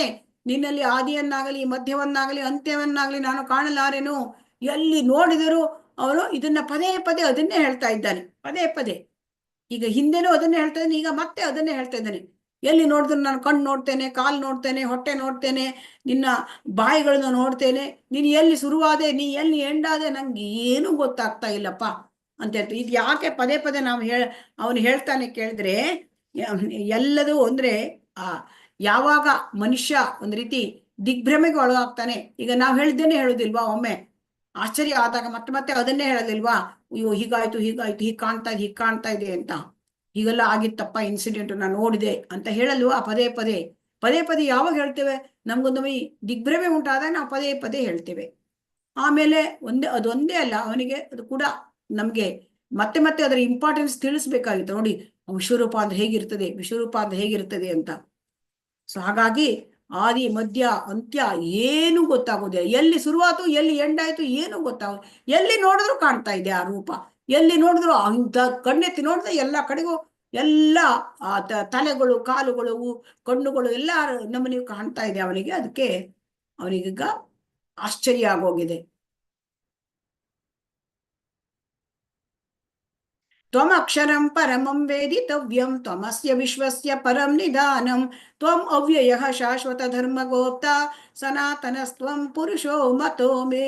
ನೀನು ಪರಮವಾದ ಆದಿ ಲಕ್ಷ್ಯವು, ನೀನು ಎಲ್ಲ ವಿಶ್ವದ ಕಟ್ಟಕಡೆಯ ವಿಶ್ರಾಂತಿ ತಾಣ, ನಿನಗೆ ಕ್ಷಯವೇ ಇಲ್ಲ, ಮತ್ತು ನೀನು ಅತ್ಯಂತ ಪ್ರಾಚೀನನು, ನೀನು ಸನಾತನ ಧರ್ಮದ ಪಾಲಕನು, ದೇವೋತ್ತಮ ಪುರುಷನು. ಇದು ನನ್ನ ಅಭಿಪ್ರಾಯ. ಈಗ ತನ್ನ ಅಭಿಪ್ರಾಯ ಹೇಳ್ಬಿಡ್ತಾ ಇದ್ದಾನೆ ಕೃಷ್ಣನಿಗೆ ಅರ್ಜುನ ತನ್ನ ಅಭಿಪ್ರಾಯ ಹೇಳ್ತಾ ಇದ್ದಾನೆ. ಇದು ನೋಡ್ಬಿಟ್ಟು ಹೇಳ್ತಾ ಇದ್ದಾನೆ. ನೀನು ಯಾವ ತರ ಕೇಳಿದ್ರೆ, ನೀನು ಕೃಷ್ಣನನ್ನ ಅವನು ಗ್ಲೋರಿಫೈ ಮಾಡ್ತಾ ಇದ್ದಾನೆ, ಕೃಷ್ಣನನ್ನ ಸ್ತುತಿ ಮಾಡ್ತಾ ಇದ್ದಾನೆ, ಅವನನ್ನ ಸ್ತುತಿಸುತ್ತಾ ಇದ್ದಾನೆ. ನೀನು ಎಲ್ಲರ ಆದಿಲಕ್ಷ್ಯ. ಆದಿಲಕ್ಷ್ಯ ಅಂದ್ರೆ ನೀನು ಗುರಿ, ಕೃಷ್ಣನೇ ಗುರಿ. ಮತ್ತೆ ವಿಶ್ವದ ಕಟ್ಟ ಕಡೆಯ ವಿಶ್ರಾಂತಿ ತಾಣ. ಎಲ್ಲ ಮುಳುಗೋದ್ರು ಕೃಷ್ಣ ನಿನ್ನಲ್ಲೇ ಎಲ್ಲರೂ ಬಂದು ಸೇರ್ಕೊಳ್ತಾರೆ, ಆ ವಿಶ್ರಾಂತಿ ಪಡ್ಕೊಳ್ತಾರೆ. ಯಾಕೆ? ಎಲ್ಲ ವಿಶ್ವ ಪ್ರಳಯ ಆದಾಗ ಎಲ್ಲರೂ ಹೋಗಿ ಅಲ್ಲಿ ಹೊಲಿ ಹೋಗ್ತಾರೆ ಕೃಷ್ಣನಲ್ಲಿ. ನಿನಗೆ ಕ್ಷಯವೇ ಇಲ್ಲ, ಯಾವಾಗಲೂ ಅವನಿಗೆ ನಾಶವಿಲ್ಲ. ನೀನು ಅತ್ಯಂತ ಪ್ರಾಚೀನ ಆದಿಪುರುಷ. ನೀನು ಸನಾತನ ಧರ್ಮವನ್ನು ನೀನು ಪಾಲನೆ ಮಾಡ್ತೇನೆ. ನೀನು ದೇವೋತ್ತಮ ಪರಮ ಪುರುಷ. ಅರ್ಜುನ ಡಿಕ್ಲೇರ್ ಮಾಡ್ಬಿಟ್ಟಿದ್ದಾನೆ. ಕೃಷ್ಣ ಈ 2 ಸರಿ ಹೇಳ್ತಾ ಇದ್ದಾನೆ ನೋಡಿ. 10ನೇ ಅಧ್ಯಾಯದಲ್ಲಿ ಕೂಡ ಹೇಳಿದ್ದಾನೆ ಅವನು, ದೇವೋತ್ತಮ ಪರಮ ಪುರುಷ ನೀನು, ಪರಮ ಪುರುಷ ನೀನು, ದೇವೋತ್ತಮ ಪರಮ ಪುರುಷ ಹೇಳಿದ್ದಾನೆ. ಪರಂ ಬ್ರಹ್ಮ ಪರಂ ಧಾಮ ಪವಿತ್ರಂ ಪರಮಂ ಭವಾನ್ ಪುರುಷಂ ಶಾಶ್ವತಂ ದೇವಂ ಆದಿದೇವಮಜಂ ವಿಭುಂ ಅಲ್ಲಿ ಹೇಳ್ತಾನೆ. ಮತ್ತೆ ಇಲ್ಲಿ ಮತ್ತೆ ದೇವೋತ್ತಮ ಪರಮ ಪುರುಷ ಹೇಳ್ತಾ ಇದ್ದಾನೆ. ಪದೇ ಪದೇ ಹೇಳ್ತಾ ಇದ್ದಾರೆ, ನೀನು ದೇವೋತ್ತಮ ಪರಮ ಪುರುಷ, ನೀನು ಸನಾತನ ಧರ್ಮವನ್ನು ನೀನು ಪಾಲನೆ ಮಾಡುವು. ಬಹಳ ಚೆನ್ನಾಗಿದೆಯಪ್ಪ. ಒಂದು ಸ್ತೋತ್ರಗಳನ್ನ, ಅರ್ಜುನನ ಸ್ತೋತ್ರವನ್ನ ನಾವು ಕಲಿಬೇಕು. ಅನಾದಿ ಮಧ್ಯಾಂತಂ ಅನಂತ ವೀರ್ಯಂ ಅನಂತ ಬಾಹುಂ ಶಶಿ ಸೂರ್ಯ ನೇತ್ರಂ ಪಶ್ಯಾಮಿ ತ್ವಾಂ ದೀಪ್ತ ಹುತಾಶ ವಕ್ತ್ರಂ ಸ್ವತೇಜಸಾ ವಿಶ್ವಮಿದಂ ತಪಂತಂ. ನಿನಗೆ ಆದಿ ಮಧ್ಯ ಅಂತ್ಯಗಳಿಲ್ಲ, ನಿನ್ನ ಮಹಿಮೆಗೆ ಮಿತಿಯೇ ಇಲ್ಲ. ನಿನಗೆ ಅಸಂಖ್ಯಾತ ಬಾಹುಗಳಿಗೆ, ಸೂರ್ಯ ಚಂದ್ರರು ನಿನ್ನ ಕಣ್ಣುಗಳು, ಪ್ರಜ್ವಲಿಸುವ ಉರಿಯು ನಿನ್ನ ಬಾಯಿಯಿಂದ ಬರುತ್ತಿರುವುದನ್ನು, ನಿನ್ನ ಪ್ರಕಾಶವು ಇಡೀ ವಿಶ್ವವನ್ನು ಸುಡ್ತಾ ಇದೆ, ನಾನು ನೋಡ್ತಾ ಇದ್ದೇನೆ. ನೋಡಿ, ಅರ್ಜುನ ಸೂರ್ಯನನ್ನು ನೋಡ್ತಾ ಇದ್ದಾನೆ, ಚಂದ್ರನನ್ನು ನೋಡ್ತಾ ಇದ್ದಾನೆ. ನಮಗೆ ಸೂರ್ಯ ಚಂದ್ರರು ಒಟ್ಟಿಗೆ ನೋಡ್ಲಿಕ್ಕಾಗತ್ತಾ? ಇಲ್ಲ. ಸೂರ್ಯ ಹಗಲೊತ್ತಲ್ಲಿ ಇರ್ತಾನೆ, ಚಂದ್ರ ರಾತ್ರಿ ಹೊತ್ತಲ್ಲಿ ಇರ್ತಾನೆ. ಇಬ್ರು ಒಟ್ಟಿಗೆ ಇರೋದೇ ಇಲ್ಲ. ಇರ್ತಾರಾ? ಸೂರ್ಯನನ್ನು ಚಂದ್ರನನ್ನು ಒಟ್ಟಿಗೆ ಅವನು ನೋಡ್ತಾ ಇದ್ದಾನೆ ಸೂರ್ಯನನ್ನು ಚಂದ್ರನನ್ನ. ಆಮೇಲೆ ಅವನಿಗೆ ಮತ್ತೆ ಹೇಳ್ತಾ ಇದ್ದಾನೆ, ನಿನ್ನ ಕಣ್ಣುಗಳು ಪ್ರಜ್ವಲಿಸುತ್ತಾ ಇದೆ. ಅವನ ಬಾಯಿಯಿಂದ ಏನು ಬರ್ತಾ ಇದೆ ಅಂತೆ? ಆ ಪ್ರಜ್ವಲಿಸುವ ಉರಿ, ಬೆಂಕಿ ಬರ್ತಾ ಇದೆ ಬಾಯಿಂದ ಬೆಂಕಿ ಬರ್ತಾ ಇದೆ. ಇಡೀ ವಿಶ್ವವೇ ಸುಟ್ಟೋಗ್ತಾ ಇದೆ. ಇದು ಭಯಂಕರ ಉಗ್ರ ರೂಪ. ಇದ್ಯಾವುದು? ಭಗವಂತನ ಉಗ್ರ ರೂಪ. ದ್ಯಾವಾ ಪೃಥ್ವಿಯೋರ್ ಇದಂ ಅಂತರಂ ಹಿ ವ್ಯಾಪ್ತಂ ತ್ವಯೈಕೇನ ದಿಶಶ್ಚ ಸರ್ವಾಃ ದೃಷ್ಟ್ವಾದ್ಭುತಂ ರೂಪಮುಗ್ರಂ ತವೇದಂ ಲೋಕತ್ರಯಂ ಪ್ರವ್ಯತಿತಂ ಮಹಾತ್ಮನ್. ನೀನು ಒಬ್ಬನೇ, ಆದರೂ ನೀನು ಆಕಾಶವನ್ನು, ಎಲ್ಲ ಲೋಕಗಳನ್ನು, ಅವುಗಳ ನಡುವಣ ಎಲ್ಲ ಸ್ಥಳಗಳನ್ನು ನೀನು ವ್ಯಾಪಿಸಿದ್ದೀಯಾ ಮಹಾತ್ಮನೇ. ಈ ಅದ್ಭುತವಾದ ಉಗ್ರವಾದ ರೂಪವನ್ನು ಕೊಂಡು 3 ಲೋಕಗಳು ಭಯಗೊಂಡಿವೆ. ಏನೋ ಕೃಷ್ಣ ಒಬ್ಬನೇ, ಆದ್ರೆ ನೋಡಿರೋ ಇಡೀ 3 ಆ 3 ಲೋಕಗಳು, ಊರ್ಧ್ವ ಲೋಕಗಳು, ಅಧೋಲೋಕಗಳು, ಮಧ್ಯಲೋಕ, ಭೂಲೋಕ ಎಲ್ಲವನ್ನೂ ಆವರಿಸ್ಕೊಂಡ್ಬಿಟ್ಟಿದ್ದಾನೆ. ಇದು ಹೇಗೆ ಸಾಧ್ಯಪ್ಪ? ಎಲ್ಲಿ ಸ್ವಲ್ಪ ನಡುವೆ ಸ್ವಲ್ಪ ಗ್ಯಾಪ್ ಇದ್ರು ಅಲ್ಲೂ ಕೂಡ ಆವರಿಸ್ಕೊಂಡ್ಬಿಟ್ಟಿದ್ದಾನೆ. ಈ ಅದ್ಭುತವಾದ ಉಗ್ರವಾದ ರೂಪವನ್ನು ನೋಡಿ ಏನ್ ಮಾಡ್ತಾ ಇದ್ದಾರೆ? ಎಲ್ಲರೂ ತಲ್ಲಣಗೊಂಡ್ಬಿಟ್ಟಿದ್ದಾರೆ. ಲೋಕಗಳೆಲ್ಲ ಹೆದರ್ಕೊಂಡ್ಬಿಟ್ಟಿದಾರಂತೆ. ಎಲ್ಲ ಲೋಕದ ಎಲ್ಲ ಜನರು ಹೆದರೋಗಿದ್ದಾರಪ್ಪ ಅಂತ ಹೇಳ್ತಾ ಇದ್ದಾನೆ. ಅಮೀಹಿ ತ್ವಾಂ ಸುರಸಂಗಾ ವಿಶಂತಿ ಕೇಚಿತ್ ಭೀತಾಃ ಪ್ರಾಂಜಲಯೋ ಗೃಣಂತಿ ಸ್ವಸ್ತೀತಿ ಉಕ್ತ್ವಾ ಮಹರ್ಷಿ ಸಿದ್ಧ ಸಂಗಾಃ ಸ್ತುವಂತಿ ತ್ವಾಂ ಸ್ತುತಿಭಿಃ ಪುಷ್ಕಲಾಭಿಃ. ದೇವತೆಗಳ ಸಮೂಹಗಳೆಲ್ಲ ನಿನ್ನ ಮುಂದೆ ಶರಣಾಗತವಾಗಿ ನಿನ್ನನ್ನೇ ಪ್ರವೇಶ ಮಾಡ್ತಾ ಇದ್ದಾರೆ. ದೇವತೆಗಳಂದ್ರೆ ಸ್ವರ್ಗಲೋಕ ನೋಡ್ತಾ ಇದ್ದಾನೆ ಅರ್ಜುನ. ಈಗ ಅಲ್ಲಿ ಏನಾಗಿದ್ದಾರೆ? ದೇವತೆಗಳೆಲ್ಲ ಶರಣಾಗತರಾಗ್ಬಿಟ್ರು. ಅವರು ವಿಶ್ವರೂಪ ನೋಡ್ತಾ ಇದ್ದಾರೆ. ಅರ್ಜುನ ನೋಡ್ದಂಗೆ ಅವರಿಗೂ ಕೂಡ ದಿವ್ಯ ದೃಷ್ಟಿ ಕೊಟ್ಬಿಟ್ಟಿದ್ದಾನೆ ಕೃಷ್ಣ. ಅವರು ನೋಡ್ತಾ ಇದ್ದಾರೆ, ಎಲ್ಲ ದೇವತೆಗಳು ನೋಡ್ತಾ ಇದ್ದಾರೆ. ಅವರು ಭಯಭೀತರಾಗಿದ್ದಾರಂತೆ. ಪ್ರಾರ್ಥನೆ ಮಾಡ್ತಾ ಇದ್ದಾರೆ ದೇವತೆಗಳು. ಮಹರ್ಷಿಗಳು, ಮಹರ್ಷಿಗಳು ಇರೋದು ಯಾವುದು? ತಪೋಲೋಕ. ಆ ತಪೋಲೋಕ ನೋಡ್ತಾ ಇದ್ದಾನೆ. ಸಿದ್ಧರು, ಮಹರ್ಷಿಗಳು, ಸಿದ್ಧಲೋಕ, ಪರಿಪೂರ್ಣ ಸಿದ್ಧರು ಸಿದ್ಧಲೋಕದಲ್ಲಿದ್ದಾರೆ. ಅದನ್ನೆಲ್ಲ ಅವನು ಇದರ ರಥದಲ್ಲೇ ಕುಳಿತು ನೋಡ್ತಾ ಇದ್ದಾನೆ. ಅವರೆಲ್ಲ ಏನ್ ಹೇಳ್ತಾ ಇದ್ದಾರೆ? ಸ್ವಸ್ತಿ ಸ್ವಸ್ತಿ, ಒಳ್ಳೇದಾಗ್ಲಿ ಕೃಷ್ಣ, ಕೈ ಮುಗಿತಾ ಇದ್ದಾರೆ. ಆಮೇಲೆ ವೇದದ ಸ್ತುತಿಗಳನ್ನು ಹೇಳ್ತಾ ಇದ್ದಾರೆ ಋಷಿಗಳು ಎಲ್ಲ ವೇದಗಳಲ್ಲೆಲ್ಲ ಅವರು ತುಂಬಾ ಅದರಲ್ಲೆಲ್ಲ ಇದಾಗಿದ್ದಾರೆ. ವೇದ ಸ್ತುತಿಗಳನ್ನು ಹೇಳ್ತಾರೆ, ಪ್ರಾರ್ಥನೆಗಳನ್ನು ಮಾಡ್ತಾ ಇದ್ದಾರೆ. ರುದ್ರ ಆದಿತ್ಯ ವಸವೋ ಯೇಚ ಸಾಧ್ಯ ವಿಶ್ವೇ ಅಶ್ವಿನೋ ಮರುತಶ್ಚೋಷ್ಮ ಪಾಶ್ಚ ಗಂಧರ್ವ ಯಕ್ಷಾಸುರ ಸಿದ್ಧ ಸಂಘ ವೀಕ್ಷಂತೆ ತ್ವಾಂ ವಿಸ್ಮಿತಾಶ್ಚೈವ ಸರ್ವೇ. ರುದ್ರರು, ಆದಿತ್ಯರು, ವಸುಗಳು, ಸಾಧ್ಯರು, ವಿಶ್ವೇ ದೇವತೆಗಳು, 2 ಅಶ್ವಿನಿ ಕುಮಾರರು, ಮರುತರು, ಪಿತೃಗಳು, ಗಂಧರ್ವರು, ಯಕ್ಷರು, ಅಸುರರು, ಸಿದ್ಧ ದೇವತೆಗಳು ಬೆರಗಾಗಿ ನಿನ್ನನ್ನು ನೋಡ್ತಾ ಇದ್ದಾರೆ. ಅವರೆಲ್ಲ ನೋಡ್ತಾ ಇದ್ದಾರೆ. ಅವರೆಲ್ಲರಿಗೂ ಕೂಡ ಕೃಷ್ಣ ದಯಪಾಲಿಸಿದ್ದಾನೆ ಆ ಒಂದು ವಿಶ್ವರೂಪ ದರ್ಶನವನ್ನ. ಯಾರಿಗೆ? ರುದ್ರರು, ಆದಿತ್ಯರು, ಸಾಧ್ಯರು, ವಿಶ್ವೇ ದೇವತೆಗಳು, ಅಶ್ವಿನಿ ದೇವತೆಗಳು, ಪಿತೃಲೋಕದಲ್ಲಿರ್ತಾರೆ ಪಿತೃಗಳು, ಗಂಧರ್ವರು ಗಂಧಲೋಕದಲ್ಲಿ ಇದ್ದಾರೆ, ಯಕ್ಷರು ಯಕ್ಷಲೋಕದಲ್ಲಿ ಇದ್ದಾರೆ, ಸೊ ಸಿದ್ಧ ದೇವತೆಗಳಿದ್ದಾರೆ. ಸೊ ಅವರೆಲ್ಲರೂ ಕೂಡ ನೋಡ್ತಾ ಇದ್ದಾರೆ. ಅವರೆಲ್ಲರೂ ಏನು, ಅವರೆಲ್ಲ ಬೆರಗಾಗಿ, ಅವರಿಗೆಲ್ಲ ಆಶ್ಚರ್ಯ.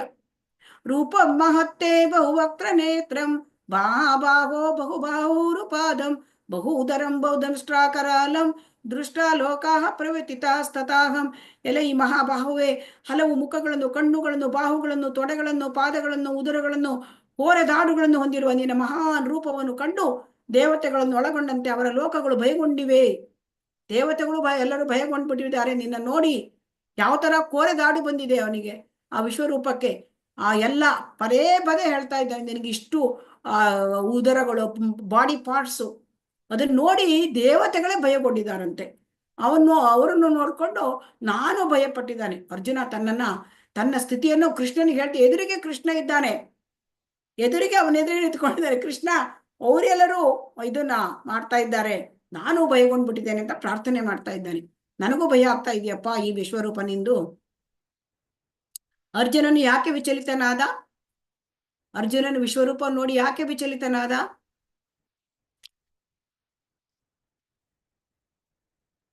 ಹರೇ ಕೃಷ್ಣ. ಅರ್ಜುನನ ವಿಶ್ವರೂಪವನ್ನು ನೋಡಿ ಯಾಕೆ ವಿಚಲಿತನಾದ? ಅರ್ಜುನನ ಕಣ್ಣಿಗೆ ಒಂದು ಆಶ್ಚರ್ಯಕರವಾದಂತಹ ರೂಪ ಮತ್ತೆ ಭಯ ಪ್ರವೃತ್ತಿಯಾಗುವ ರೂಪ ಕಾಣಿಸಿರೋದ್ರಿಂದ ವಿಚಲಿತನಾದ.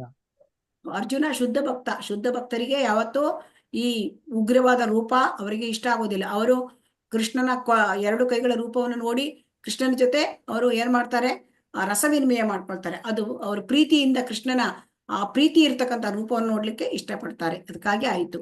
ನಭಃ ಸ್ಪೃಶಂ ದೀಪ್ತಂ ಅನೇಕ ವರ್ಣಂ ವ್ಯಾತ್ತಾನನಂ ದೀಪ್ತ ವಿಶಾಲ ನೇತ್ರಂ ದೃಷ್ಟ್ವಾ ಹಿ ತ್ವಾಂ ಪ್ರವೇತಿತ ಅಂತರಾತ್ಮ ಧೃತಿಂ ನ ವಿಂದಾಮಿ ಶಮಂ ಚ ವಿಷ್ಣು. ಸರ್ವಾಂತರಯಾಮಿಯಾದ ವಿಷ್ಣುವೇ, ಆಕಾಶವನ್ನು ಮುಟ್ಟುತ್ತಿರುವ ನಿನ್ನ ಅನೇಕ ಉಜ್ವಲ ವರ್ಣಗಳು, ತೆರೆದಿರುವ ನಿನ್ನ ಬಾಯಿಗಳು, ನಿನ್ನ ವಿಶಾಲವಾದ ಹೊಳೆಯುತ್ತಿರುವ ಕಣ್ಣುಗಳು, ಇವನ್ನೆಲ್ಲ ಕಂಡು ನನ್ನ ಮನಸ್ಸು ಭಯದಿಂದ ತಲ್ಲಣಗೊಂಡಿದೆ. ಯಾಕೆ ತಲ್ಲಣಗೊಂಡಿದೆ? ಅವನ ಆ ವಿಶ್ವರೂಪದಲ್ಲಿ ಅವನ ಬಾಯಿಯೆಲ್ಲ ತೆರ್ಕೊಂಡಿದ್ನಂತೆ, ಕಣ್ಣಿನಲ್ಲಿ ಹೊಳಿತಾ ಇದೆಯಂತೆ ಕಣ್ಣು. ಆಮೇಲೆ ಅವನ ಇದು ಆಕಾಶವನ್ನೇ ಮುಟ್ತಾ ಇದೆ. ಅವನ ಇದರಿಂದ ವರ್ಣ, ಅವನ ಒಂದು ಎಲ್ಲ ಪ್ರಜ್ವಲಿಸ್ತಾ ಅಂದ್ರೆ ಜ್ವಾಲೆ, ಆ ಎಲ್ಲ ವರ್ಣ ಅವನ ಕಡೆಯಿಂದ ಎಲ್ಲ ಬೆಳಕುಗಳೆಲ್ಲ ಬರ್ತಾ ಇದೆಯಲ್ಲ, ಅದು ಆಕಾಶವನ್ನೇ ಮುಟ್ತಾ ಇದೆ. ಸೊ ಅದರಿಂದ ನನಗೆ ಏನಾಗ್ತಾ ಇದೆ, ನನಗೆ ಹೆದರಿಕೆ ಆಗ್ತಾ ಇದೆ. ಅಮಿ ಚತ್ವಾಂ ಧೃತರಾಷ್ಟ್ರಸ್ಯ ಪುತ್ರಾಹ ಸಹೈವ ಅವನಿಪಾಲ ಸಂಗೈಃ ಭೀಷ್ಮೋ ದ್ರೋಣಾಸೂತ ಪುತ್ರಸ್ತಥಾಸೌ ಸಹಾಸ್ಮದೀಯೈರ್ ಅಪಿಯೋಧ ಮುಖ್ಯೈಃ ವಕ್ತ್ರಾಣಿ ತೇ ತ್ವರಮಾಣಾ ವಿಶಂತಿ ದಂಷ್ಟ್ರಾಕರಾಲಾನಿ ಭಯಾನಕಾನಿ ಕೇಚಿದ್ ವಿಲಗ್ನಾ ದಶನಾಂತರೇಷು ಸಂದೃಶ್ಯಂತೆ ಚೂರ್ಣಿತೈರುತ್ತಮಾಂಗೈಃ. ಧೃತರಾಷ್ಟ್ರನ ಎಲ್ಲ ಪುತ್ರರು, ಸ್ನೇಹಿತರಾದ ರಾಜರು, ಭೀಷ್ಮ, ದ್ರೋಣ, ಕರ್ಣ ಎಲ್ಲ ನಮ್ಮ ಮುಖ್ಯ ಯೋಧರು ನಿನ್ನ ಭಯಂಕರ ಬಾಯಿಗಳನ್ನು ವೇಗವಾಗಿ ಪ್ರವೇಶ ಮಾಡ್ತಾ ಇದ್ದಾರೆ. ನಿನ್ನ ಹಲ್ಲಿನ ಸಂದುಗಳಲ್ಲಿ ಸಿಕ್ಕಿಕೊಂಡು ಪುಡಿ ಪುಡಿಯಾದ ಕೆಲವರ ತಲೆಗಳನ್ನು ನೋಡ್ತಾ ಇದ್ದೇನೆ. ಆ ವಿಶ್ವರೂಪ ಬಾಯಿ ತೆರ್ಕೊಂಡಿದೆ. ಆ ವಿಶ್ವರೂಪ ಬಾಯಿ ತೆರ್ಕೊಂಡಾಗ ಏನಾಗ್ತಾ ಇದೆ, ಇಲ್ಲಿ ನೋಡಿ ಬಾಯಿ ತೆರ್ಕೊಂಡಿದೆ.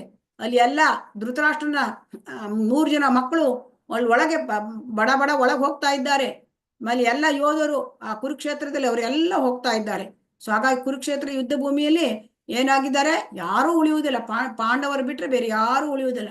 ಎಲ್ಲರೂ ವೇಗವಾಗಿ ಹೋಗಿ ಆ ವಿಶ್ವರೂಪದ ಆ ದವಡೆ ಹಲ್ಲೊಳಗೆ ಸಿಕ್ಕಾಕೊಬಿಟ್ಟು ಪುಡಿ ಪುಡಿಯಾಗಿ ಹೋಗಿದ್ದಾರೆ.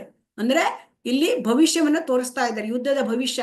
ಯುದ್ಧದಲ್ಲಿ ಎಲ್ಲರೂ ಸಾಯ್ತಾರೆ, ಅದನ್ನ ಪ್ರಿಡಿಕ್ಷನ್ ಮಾಡ್ತಾ ಇದ್ದಾರೆ. ಇಲ್ಲಿ ತೋರಿಸ್ತಾ ಇದ್ದಾನೆ ಕೃಷ್ಣನು ಅರ್ಜುನನಿಗೆ, ನೋಡು ನೀನು ಯುದ್ಧ ಮಾಡೋದಿಲ್ಲ ಹೇಳ್ತೀಯ, ಆಲ್ರೆಡಿ ಅವರೆಲ್ಲ ಸತ್ತೋಗಿದ್ದಾರೆ. ಅವರೆಲ್ಲ ನನ್ನ ಹಲ್ಲೊಳಗೆ ಸಿಕ್ಕಾಕೊಂಡು ಪುಡಿ ಪುಡಿ ಆಗಿದ್ದಾರೆ, ಅವ್ರು ಸತ್ತೋಗ್ಬಿಟ್ಟಿದ್ದಾರೆ, ಇಲ್ವೇ ಇಲ್ಲ. ನೀನು ಯುದ್ಧ ಮಾಡೋದಿಲ್ಲ, ನಾನು ಹೇಗೆ ಇವ್ರ ಕೊಲ್ಲಲಿ ಅಂತ ನೀನು ನೋಡ್ತಾ ಇದೀಯ. ನೋಡು ಯುದ್ಧದ ಪರಿಣಾಮ. ಯಥಾ ನದೀನಾಂ ಬಹೂಂಬು ವೇಗಾಃ ಸಮುದ್ರಮೇವಾಭಿಮುಖಾ ದ್ರವಂತಿ ತಥಾ ತವಾಮಿ ನರಲೋಕ ವೀರ ವಿಶಂತಿ ವಕ್ತ್ರಾಣಿ ವಿಜ್ವಲಂತಿ. ನದಿಗಳ ಅನೇಕ, ಇಲ್ಲಿ ನೋಡಿ ನದಿಗಳು ಅನೇಕ ಸಂಖ್ಯೆಯ ಅಲೆಗಳು ಸಮುದ್ರದೊಳಗೆ ಹರಿಯುವಂತೆ ಈ ಎಲ್ಲ ಮಹಾಯೋಧರು ಪ್ರಜ್ವಲಿಸುತ್ತಾ ನಿನ್ನ ಬಾಯಿಗಳನ್ನು ಪ್ರವೇಶ ಮಾಡ್ತಾ ಇದ್ದಾರೆ. ಎಲ್ಲ ಯೋಧರು ಆ ಕುರುಕ್ಷೇತ್ರ ರಣರಂಗದಲ್ಲಿ ಅರ್ಜುನ ಮುಂದೆ ನಿಂತಿದ್ದಾರೆ, ಆದ್ರೆ ಅವರು ಆಲ್ರೆಡಿ ಭಗವಂತನ ಬಾಯಿ ಒಳಗೆ ಹೋಗ್ತಾ ಇದ್ದಾರೆ. ಹೇಗೆ ನದಿ ಏನ್ ಮಾಡುತ್ತೆ, ಸಮುದ್ರಕ್ಕೆ ಹೋಗುತ್ತೆ ಅಲ್ವಾ, ಸಮುದ್ರಕ್ಕೆ ಹೋಗಿ ಸೇರ್ಕೊಳ್ತದೆ. ಹಾಗೆ ಈ ಎಲ್ಲ ಅಕ್ಷೋಹಿಣಿ ಸೈನ್ಯ, 18 ಅಕ್ಷೋಹಿಣಿ ಸೈನ್ಯ ಇದ್ದಿದ್ದು ಅವ್ರು ಎಲ್ಲರೂ ಹೋಗಿ ಹಾಗೆ ಭಗವಂತನ ಹತ್ರ ಹೋಗ್ತಾರೆ. ಭಗವಂತ ಏನೋ ಅವನು ಅಲ್ಲಿ ಕರಾಳ ರೂಪವನ್ನು ತೋರಿಸ್ತಾ ಇದ್ದಾನೆ, ಮೃತ್ಯು ರೂಪವನ್ನು ತೋರಿಸ್ತಾ ಇದ್ದಾನೆ. ಇಲ್ಲಿ ಯಥಾ ಪ್ರದೀಪ್ತಂ ಜ್ವಲನಂ ಪತಂಗ ವಿಶಂತಿ ನಾಶಾಯ ಸಮೃದ್ಧ ವೇಗಾಹ ತಥೈವ ನಾಶಾಯ ವಿಶಂತಿ ಲೋಕಾಸ್ ತವಾಪಿ ವಕ್ತ್ರಾಣಿ ಸಮೃದ್ಧ ವೇಗಾಹ. ಪತಂಗಗಳು ತಮ್ಮ ನಾಶಕ್ಕಾಗಿ ಉರಿಯುತ್ತಿರುವ ಜ್ವಾಲೆಯನ್ನು ವೇಗವಾಗಿ ಪ್ರವೇಶಿಸುವಂತೆ ಎಲ್ಲ ಜನರು ನಿನ್ನ ಬಾಯಿ ಒಳಗೆ ವೇಗವಾಗಿ ಧಾವಿಸ್ತಾ ಇದ್ದಾರೆ. ಯಾಕೆ? ಅವರ ಸಾವನ್ನು ಅವರೇ ಕಂಡ್ಕೊಂಡಿದ್ದಾರೆ. ಅವ್ರು ಹೇಗೆ ಸಾವನ್ನು ಕಂಡ್ಕೊಳ್ತಾ ಇದ್ದಾರೆ? ಅವರು ಮಾಡಿದ ಒಂದು ಅಧರ್ಮಕ್ಕಾಗಿ ಅವರು ಕೃಷ್ಣ ಅವರನ್ನ ಎಲ್ಲರನ್ನು ಕೊಲ್ತಾ ಇದ್ದಾನೆ, ಕೃಷ್ಣನೇ ಕೊಲ್ತಾ ಇದ್ದಾನೆ. ಅವರೇ ಓಡಿ ಹೋಗ್ತಾ ಇದ್ದಾರೆ. ಹೇಗೆ? ಅವರು ಮಾಡಿದ ಅಧರ್ಮಕ್ಕೆ ಅವರೇ ಸಾಯ್ತಾ ಇದ್ದಾರೆ. ಈ ಪತಂಗ ಒಂದು ಬೆಂಕಿಗೆ ಓಡ್ತದೆ, ಆದ್ರೆ ಅಲ್ಲಿ ಬೆಂಕಿಗೆ ಹೋಗಿ ಅಲ್ಲಿ ಅಟ್ರಾಕ್ಟ್ ಆಗ್ತದೆ, ಬೆಂಕಿಗೆ ಆಕರ್ಷಣೆ ಹೊಂದುತ್ತದೆ, ಅಲ್ಲಿ ಹೋಗಿ ಅದು ಸತ್ತೋಗ್ಬಿಡ್ತದೆ. ಅದೇ ತರಹ ಇವರೆಲ್ಲರೂ ಕೃಷ್ಣನ ಹತ್ರ ಹೋಗ್ತಾರೆ. ಅಧರ್ಮ ಮಾಡಿದವರಷ್ಟು ಕೃಷ್ಣ ಅವರಿಗೆಲ್ಲರಿಗೂ ನಾಶ ಮಾಡ್ತಾನೆ. ಆಖ್ಯಾ ಹಿಮೇಕೋ ಭವಾನುಗ್ರ ರೂಪೋ ನಮೋಸ್ತುತೆ ದೇವವರ ಪ್ರಸೀದ ವಿಜ್ಞಾತುಮಿಚ್ಛಾಮಿ ಭವಂತಮಾದ್ಯಂ ನಹಿ ಪ್ರಜಾನಾಮಿ ತವ ಪ್ರವೃತ್ತಿಂ. ಪ್ರಭುಗಳ ಪ್ರಭುವೇ, ಉಗ್ರ ರೂಪನೇ, ದಯವಿಟ್ಟು ನೀನು ಯಾರು ಎಂದು ಹೇಳು. ನಾನು ನಿನಗೆ ಪ್ರಣಾಮ ಮಾಡುತ್ತೇನೆ, ದಯವಿಟ್ಟು ನನ್ನಲ್ಲಿ ಕೃಪೆ ಮಾಡು. ನೀನು ಆದಿಪುರುಷನು, ನಿನ್ನ ಉದ್ದೇಶವನ್ನು ನಾನು ತಿಳಿಯಲಾರೆನು, ಆದುದರಿಂದ ನಿನ್ನನ್ನು ತಿಳಿಯಬೇಕೆಂದು ಬಯಸುತ್ತಿದ್ದೇನೆ. ಅರ್ಜುನ ಕೈ ಮುಕ್ಕೊಂಡು ಕೇಳ್ತಾನೆ, ಓ ಪ್ರಭು, ನೀನು ಉಗ್ರ ರೂಪ ತೋರಿಸ್ತಾ ಇದೀಯಪ್ಪ, ನೀನ್ ಯಾರು ಅಂತಲಾರು ನನಗೆ ಹೇಳು. ಈಗ ಇಲ್ಲಿವರೆಗೆ ಅರ್ಜುನ ಸ್ನೇಹಿತನಾಗಿದ್ದ ಅವನು ಕೃಷ್ಣ, ಈಗ ನೋಡಿದರೆ ಅವನ ಉಗ್ರ ರೂಪವನ್ನು ನೋಡ್ತಾ ಇದ್ದೇನೆ. ನೀನ್ ಯಾರು ಅಂತ ನನಗೆ ಗೊತ್ತಾಗ್ತಾ ಇಲ್ಲ, ಪ್ಲೀಸ್ ನನಗೆ ಹೇಳು, ನೀನ್ ಯಾರು?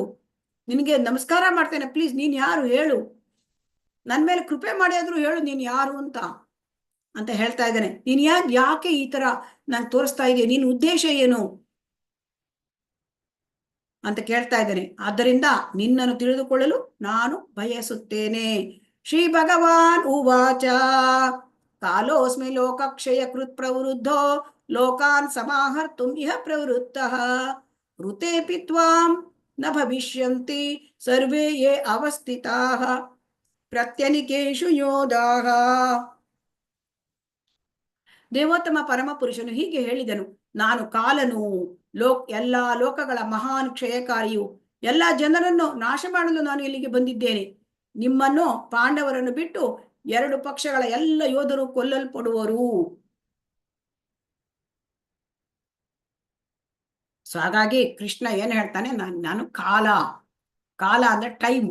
ಈಗ ನಾವು ಗಡಿಯಾರದಲ್ಲಿ ಮುಳ್ಳು ನಡೀತಾ ಇರ್ತದೆ, ಅದು ಟೈಮ್ ಅಂದ್ರೆ ಕಾಲ ಅಂದ್ರೆ ಅದು ಎಲ್ಲವನ್ನೂ ನಾಶ ಮಾಡಿಬಿಡುತ್ತೆ. ನಾ ವಿನಾಶಕಾರಿ ಕಾಲ. ಸೊ ಅದರಿಂದ ನಾನು ಕಾಲ. ಸೊ ಹಾಗಾಗಿ ನಮಗೆ ಇದು ಕಾಲ ಅಂದ್ರೆ ಮೃತ್ಯುವನ್ನ ಅದು ಸೂಚಿಸುತ್ತದೆ. ನಾನು ಎಲ್ಲರನ್ನು ನಾಶ ಮಾಡ್ಲಿಕ್ಕೆ ಬಂದ್ಬಿಟ್ಟಿದ್ದೇನೆ, ಎಲ್ಲರೂ ಹೋಗ್ಬಿಟ್ಟಿದ್ದಾರೆ, ಇನ್ನೀನು ಬರೇ ಪಂಚ ಪಾಂಡವರು ನೀವು ಉಳ್ಕೊಂಡಿದ್ದೀರಿ, ಮತ್ತೆ ಎಲ್ಲರನ್ನು ಕೂಡ ನಾಶ ಮಾಡಿದ್ದೇನೆ ನಾನು ಅಂತ ಹೇಳ್ತಾ ಇದ್ದಾನೆ. ಈಗ ಕೃಷ್ಣ ಕಾಲ, ಸೊ ಹಾಗಾಗಿ ಅವನು ಟೈಮ್ ಫ್ಯಾಕ್ಟರ್. ಆದ್ರೆ ಕೃಷ್ಣ ನಮಗೆ ಈ ಒಂದು ಆಯಸ್ಸನ್ನು ಕೊಟ್ಟಿದ್ದಾನೆ, ಅದರಿಂದ ಆ ಕಾಲ ಕೃಷ್ಣನಿಗೆ ಸೇರಿದ್ದು. ಆ ಕಾಲವನ್ನು ನಾವು ಕೃಷ್ಣನಿಗಾಗಿ ಬಳಸಬೇಕು. ಹಾಗಾಗಿ ನೀವೆಲ್ಲ ಕೂಡ 1 ಗಂಟೆಯಿಂದ ಇದನ್ನು ಕೇಳ್ತಾ ಇದ್ದೀರಿ. ಕಾಲವನ್ನು ಕೃಷ್ಣನಿಗೆ ಬಳಸಿದರೆ ಆ ಕೃಷ್ಣ ಕಾಲವನ್ನು ನಮಗೆ ಹೆಚ್ಚಿಸ್ತಾ ಹೋಗ್ತಾರಂತೆ. ನಮಗೆ ಟೈಮ್ ಇಲ್ಲಪ್ಪ ಭಗವದ್ಗೀತೆ ಕ್ಲಾಸ್ ಕೇಳಲಿಕ್ಕೆ ಅಂದ್ರೆ ಅವರಿಗೆ ಟೈಮ್ ಇರೋದಿಲ್ಲ. ಭಗವದ್ಗೀತೆ ಕ್ಲಾಸ್ ಕೇಳಲಿಕ್ಕೆ ನಾನು ಹೇಗಾದ್ರೂ ಸಮಯ ಹೊಂದಿಸ್ತೇನೆ ಅಂದ್ರೆ ಆ ಭಗವಂತ ಹೇಗಾದ್ರೂ ಅನುಕೂಲ ಮಾಡಿಕೊಡ್ತಾನೆ. ಹಾಗಾಗಿ ಎಲ್ಲರಿಗೂ ಕೂಡ ಭಗವಂತ ಕಾಲನಾಗಿ ಬರ್ತಾನೆ, ಕೊನೆಯಲ್ಲಿ ಕಾಲನಾಗಿ ಬರ್ತಾನೆ.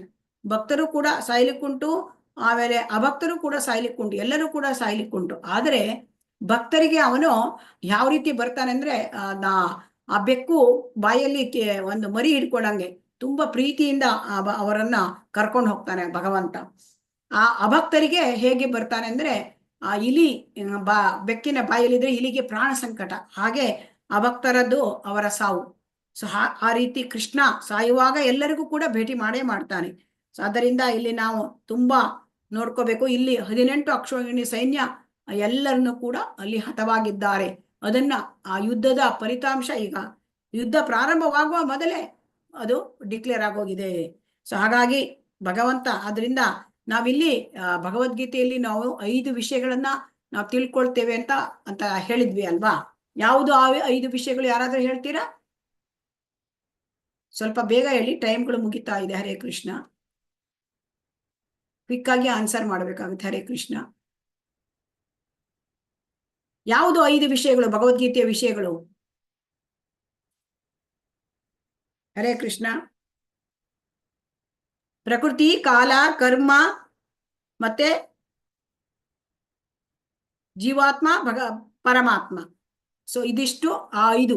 ಸೊ ಹಾಗಾಗಿ ಕಾಲ ಹೇಳೋದು ಇದು. ಭಗವದ್ಗೀತೆಯಲ್ಲಿ ನಾವು ಕಾಲದ ಬಗ್ಗೆ ತಿಳಿತೇವೆ ಅಂತಲ್ಲ, ಈ ಕಾಲ ಇದು. ಸೊ ಆದ್ದರಿಂದ ಆ ಭಗವಂತ ಕೊಟ್ಟ ಸಮಯವನ್ನ ನಾವು ಆ ಭಗವಂತನಿಗೆ ಬಳಸಬೇಕು. ಸಮಯ ನಮ್ಮದಲ್ಲ, ಸಮಯ ಭಗವಂತನದು. ಸೊ ಅದನ್ನ ನಾವು ಮಾಡಬೇಕು. ಹಾಗಾಗಿ ತುಂಬಾ ಕೆಲವರು ಕಾಲೇಜಿಗೆ ಹೋಗ್ತಾ ಇದ್ರು ಕೂಡ ಅವರು ಈ ಜಪವನ್ನು ಮಾಡಿ ಹೋಗ್ತಾರೆ, 16 ಮಾಲೆ. ಯಾಕೆಂದ್ರೆ ಭಗವಂತ ಅವರಿಗೆ ಟೈಮ್ ಕೊಡ್ತಾನೆ. ಯಾಕೆಂದ್ರೆ ಅವರಿಗೆ ಅದರಲ್ಲಿ ಆಸಕ್ತಿ ಉಂಟು. ಸೊ ಭಗವಂತನಿಗಾಗಿ ನಾವು ದಿನದಲ್ಲಿ 1 ಗಂಟೆ ಇಡಬೇಕು. ನಮಗೆ ಒಳ್ಳೇದಾಗ್ಬೇಕು. ನಾವು ನಮ್ಮ ಜೀವನದಲ್ಲಿ ನಾವು ಈ ಭೌತಿಕ ಪ್ರಪಂಚದಲ್ಲಿ ನಾವು ಒಂದು ಮನುಷ್ಯ ಶರೀರವನ್ನ ಪಡ್ಕೊಂಡಿದ್ದೇವೆ. ಅದರಿಂದ ನಾವು ಮನುಷ್ಯ ಶರೀರ ಪಡ್ಕೊಂಡಿರೋದ್ರಿಂದ ನಾವು ಇದನ್ನ ಒಂದು ಉನ್ನತಿಯನ್ನ ಪಡ್ಕೊಳ್ಬೇಕು ಅಂತ, ನಾವು ಆತ್ಮೋನ್ನತಿಯನ್ನ ಪಡ್ಕೊಳ್ಬೇಕು ಅಂದ್ರೆ ನಾವು 1 ಗಂಟೆ ಭಗವಂತನಿಗಾಗಿ ಇಡಬೇಕು. ಇದಕ್ಕೆ ಅಂದ್ರೆ ಉತ್ತಮವಾಗಿ ಒಂದು ನಿದರ್ಶನ ಅಂದ್ರೆ ಭಕ್ತಿವಿನೋದ ಠಾಕೂರರು. ಸೊ ಭಕ್ತಿವಿನೋದ ಠಾಕೂರ್ ಮ್ಯಾಜಿಸ್ಟ್ರೇಟ್ ಆಗಿದ್ರು. ಅವ್ರಿಗೆ 10 ಜನ ಮಕ್ಕಳಿದ್ರು. ಆದ್ರೂ ಅವರು ಟೈಮ್ ಇಷ್ಟು ಮೇಂಟೈನ್ ಮಾಡಿ ಭಗವಂತನಿಗೆ ಕೊಡ್ತಾ ಇದ್ದಿದ್ರು. ಅನೇಕ ಪುಸ್ತಕಗಳನ್ನ ಬರೆದಿದ್ದಾರೆ.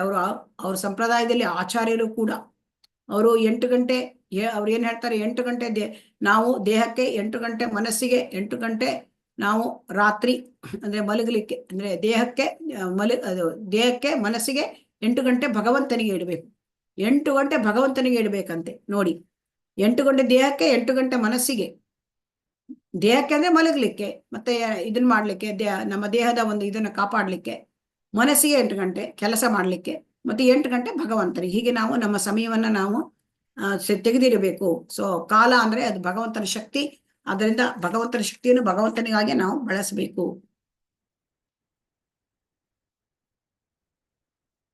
ತಸ್ಮಾತ್ ತ್ವಮುತ್ತಿಷ್ಠ ಯಶೋ ಲಭಸ್ವ ಜಿತ್ವಾ ಶತ್ರುನ್ ಭುಂಕ್ಷ್ವ ರಾಜ್ಯಂ ಸಮೃದ್ಧಂ ಮಯೈವೈತೆ ನಿಹತಾಃ ಪೂರ್ವಮೇವಂ ನಿಮಿತ್ತ ಮಾತ್ರಂ ಭವ ಸವ್ಯಸಾಚಿನ್. ಇದು ಬಹಳ ಮುಖ್ಯವಾದ ಶ್ಲೋಕ. ಆದುದರಿಂದ ಇದನ್ನ ದಯವಿಟ್ಟು ನೀವು ಕಲಿಬೇಕು. ತುಂಬಾ ಮುಖ್ಯವಾದದ್ದು ಇದು ಈ ಶ್ಲೋಕ. ನಿಮಿತ್ತ ಮಾತ್ರಂ ಭವ ಸವ್ಯಸಾಚಿಂ ಅಂತ. ಆದುದರಿಂದ ಎದ್ದೇಳು, ಯುದ್ಧ ಮಾಡಿ ಕೀರ್ತಿಯನ್ನು ಪಡೆ. ಅರ್ಜುನ ಏನ್ ಹೇಳ್ದ ಮೊದಲನೇ ಅಧ್ಯಾಯನ ಯುದ್ಧ ಮಾಡಲ್ಲಪ್ಪ ಅಂತ ಹೇಳಿ, ನಾ ಹೇಗೆ ಬಂಧುಗಳನ್ನು ಕೊಲ್ಲಲಿ, ಆಮೇಲೆ ಸತ್ತರೆ ಎಲ್ಲರಿಗೂ ಕೂಡ ಏನಾಗುತ್ತೆ, ನಮಗೆ ಎಲ್ಲರಿಗೂ ಕೂಡ ಒಂದು ಪಾಪ ಬರುತ್ತೆ, ನಮಗೆ ಪಾಪ ಬರುತ್ತೆ, ಮತ್ತೆ ಕುಲಕ್ಷಯ ಆಗತ್ತೆ, ನನಗೆ ಸತ್ತರೆ ಯಾವುದೂ ಒಂದು ಲಾಭ ಇಲ್ಲ ಅಲ್ವಾ? ಇದೆಲ್ಲ ಕಾರಣ ನನಗೆ ನಿಶ್ಚಯ ಮಾಡಕ್ ಆಗ್ತಾ ಇಲ್ಲ. ಅದಕ್ಕೆ ಈಗ ಶಿಷ್ಯನಾಗಿ ಗುರುವಾಗಿ ಕೃಷ್ಣ ಶಿಷ್ಯನಿಗೆ ಏನ್ ಹೇಳ್ತಾ ಇದ್ದಾನೆ, ನೀನು ಹೇಳು, ನೀನು ಯುದ್ಧ ಮಾಡು, ಆಲ್ರೆಡಿ ಇವರೆಲ್ಲ ಸತ್ತೋಗ್ಬಿಟ್ಟಿದ್ದಾರೆ, ನಿನ್ನ ಶತ್ರುಗಳನ್ನು ಸೋಲಿಸು, ನೀನು ಕೀರ್ತಿಯನ್ನು ಪಡೆ. ಸೊ ನಾನು ಅವ್ರನ್ನ ಕೊಂದ್ಬಿಟ್ಟಿದ್ದೇನೆ, ನೀನು ಒಂದು ನಿಮಿತ್ತ ಮಾತ್ರ. ಸೊ ಹಾಗಾಗಿ ಆ ಭಗವಂತ ಇಲ್ಲಿ ಭಗವಂತನ ಆ ಒಂದು ಪರಮ ಒಂದು ಕಾರ್ಯದಲ್ಲಿ ಈ ಅರ್ಜುನ ನಿಮಿತ್ತ ಮಾತ್ರ. ಸೊ ಹಾಗಾಗಿ ನಿಮಿತ್ತ ಮಾತ್ರ ಭವ ಸವ್ಯಸಾಚಿಂ, ನೀನು ನಿಮಿತ್ತವಾಗುವ, ಆಲ್ರೆಡಿ ನಾನು ಅವ್ರನ್ನ ಕೊಂದ್ಬಿಟ್ಟಿದ್ದೇನೆ. ಹಾಗಾಗಿ ಇದನ್ನ ನಾವು ತುಂಬಾ ಚೆನ್ನಾಗಿ ನಾವು ತಿಳ್ಕೊಳ್ಬೇಕು. ನಿಮಿತ್ತ ಮಾತ್ರನಾಗುವುದು ಅಂದ್ರೆ ಅದು ದೊಡ್ಡ ಕೆಲಸ. ಇಲ್ಲಿ ನಾವು ನೋಡ್ತಾ ಇದ್ದೇವೆ, ಒಬ್ಬ ಸರ್ಜನ್ ಸ್ಕಾಲ್ಪಲ್ ಇಟ್ಕೊಂಡಿದ್ದಾರೆ.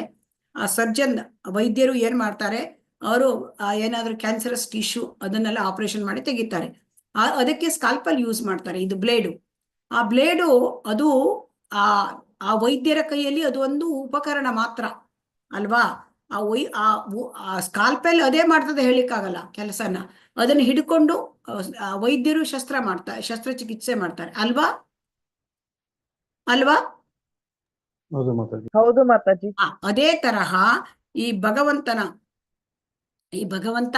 ಕುರುಕ್ಷೇತ್ರದಲ್ಲಿ ಬೇಡದ ಕಳೆ ದುರ್ಯೋಧನ ಅಂತಾರು, ಆಮೇಲೆ 18 ಅಕ್ಷೋಹಿಣಿ ಸೈನ್ಯ ಅವರೆಲ್ಲರೂ ಕೂಡ ರಾಜರು, ಅಧಾರ್ಮಿಕ ರಾಜರು ಇದ್ರು. ಅವರೆಲ್ಲ ಯೋಧರಾಗಿ ಬಂದು ನಿಂತಿದ್ದಾರೆ. ಅವರೆಲ್ಲರೂ ಭೂಭಾರ ಹರಣ ಲೀಲೆ ಮಾಡ್ಬೇಕಾಗಿತ್ತು ಭಗವಂತನಿಗೆ. ಆ ಭೂಮಿಗೆ ಭಾರ ಆಗಿದ್ರು ಅವರು, ಅಧರ್ಮವನ್ನು ಮಾಡ್ತಾ ಇದ್ರು. ಅದಕ್ಕಾಗಿ ಅವರನ್ನೆಲ್ಲರೂ ಒಟ್ಟಿಗೆ ಹಾಕಿದ್ದ ಕೃಷ್ಣ. ಆಮೇಲೆ ಆಗ ದುರ್ಯೋಧನನಂತ ಅವರನ್ನ ಬೇಡದ ಕಳೆ ಕಿತ್ತಿ ಎಸಿಬೇಕಾಗಿತ್ತು. ಅದಕ್ಕೆ ಅರ್ಜುನ ನೀನು ನಿಮಿತ್ತ ಆಗುವಷ್ಟೇ, ನಾ ಆಲ್ರೆಡಿ ಅವ್ರನ್ನೆಲ್ಲ ಕೊಂದು ಬಿಟ್ಟಿದ್ದೇನೆ ಅಂತ ಹೇಳ್ತಾ ಇದ್ದಾನೆ. ಸೊ ಹಾಗಾಗಿ ಭಗವಂತನ ಯೋಜನೆಯಲ್ಲಿ ನಾವು ಪಾಲಾಗ್ಬೇಕು. ಅರ್ಜುನ ಪಾಲಾಗು ಅಂತ ಹೇಳ್ತಾ ಇದ್ದಾನೆ. ಅದನ್ನು ನಾವು ಕೂಡ ಪಾಲಾಗ್ಬೇಕು. ಯಾಕೆಂತಂದ್ರೆ ಭಗವಂತನಿಗೆ ಈಗ ಇಚ್ಛೆ ಏನು, ನಾವೆಲ್ಲ ಈ ಐಕ ಲೋಕದಲ್ಲಿ ಇದ್ದವ್ರನ್ನೆಲ್ಲ ಭಗವಂತನ ಲೋಕಕ್ಕೆ ಕರ್ಕೊಂಡು ಹೋಗ್ಬೇಕು, ಇದು ಇಚ್ಛೆ. ಸೊ ಹಾಗಾಗಿ ಈ ಕಲಿಯುಗದಲ್ಲಿ ಹರೇರಾಮ ಸಂಕೀರ್ತನವನ್ನ ಶ್ರೀ ಚೈತನ್ಯ ಮಹಾಪ್ರಭುಗಳು ಇದನ್ನ ಕೊಟ್ಟಿದ್ದಾರೆ ನಮಗೆ ಕಲಿಯುಗಕ್ಕೆ, ಆ ಯುಗ ಧರ್ಮ. ಸೊ ಆದ್ದರಿಂದ ನಾವು ಆ ಭಗವಂತನ ಇಚ್ಛೆಯನ್ನ ನಾವು ಪೂರ್ಣ ಮಾಡ್ಲಿಕ್ಕಾಗಿ ನಾವು ಅವನ ಇನ್ಸ್ಟ್ರೂಮೆಂಟ್ ಆಗ್ಬೇಕು, ಅವನ ನಿಮಿತ್ತ ಮಾತ್ರ ಆಗ್ಬೇಕು, ಅವನ ಕೈಯಲ್ಲಿ ನಾವು ಆ ಒಂದು ಉಪಕರಣ ಸಲಕರಣೆ ಆಗ್ಬೇಕು.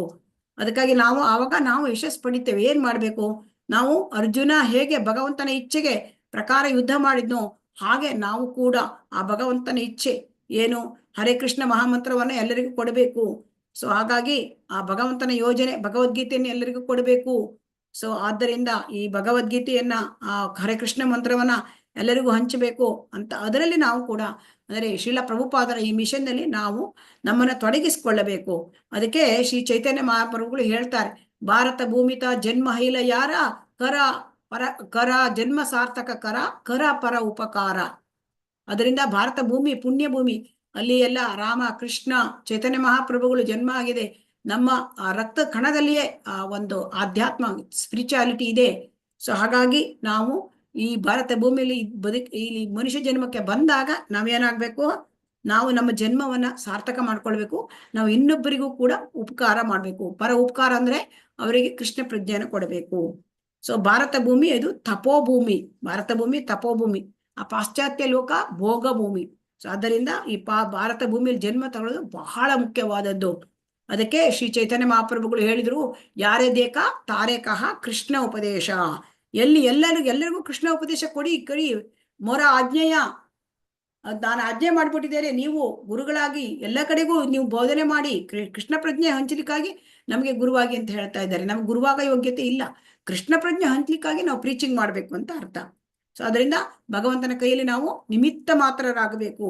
ಭಗವಂತನ ಅಂತರಂಗ ಶಕ್ತಿ ಅದರ ಕೆಳಗಡೆ ನಾವು ಬರಬೇಕು, ರಾಧಾರಾಣಿ ಕೆಳಗಡೆ ಭಕ್ತಿ ಮಾರ್ಗದಲ್ಲಿ ನಾವು ಬರಬೇಕು, ಆ ಭಗವಂತನಿಗೆ ಶರಣಾಗ್ಬೇಕು ಅಂತ ಹೇಳ್ತಾ ಇದ್ದಾರೆ. ಸೊ ಆ 16 ರೌಂಡ್ ನಾವು ಜಪ ಮಾಡಿ ಆ ಭಗವದ್ಗೀತೆಯನ್ನು ಬೇರೆಯವರಿಗೂ ಕೂಡ ನಾವು ತಿಳಿಸಬೇಕು.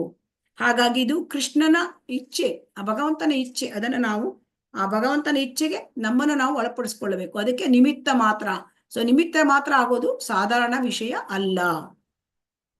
ನಾವು ಕೃಷ್ಣನ ಕೈಯಲ್ಲಿ ಸಾಧನವಾಗುವುದು ಹೇಗೆ ಇದನ್ನು ನಾವು ನೋಡಿದ್ದೇವೆ.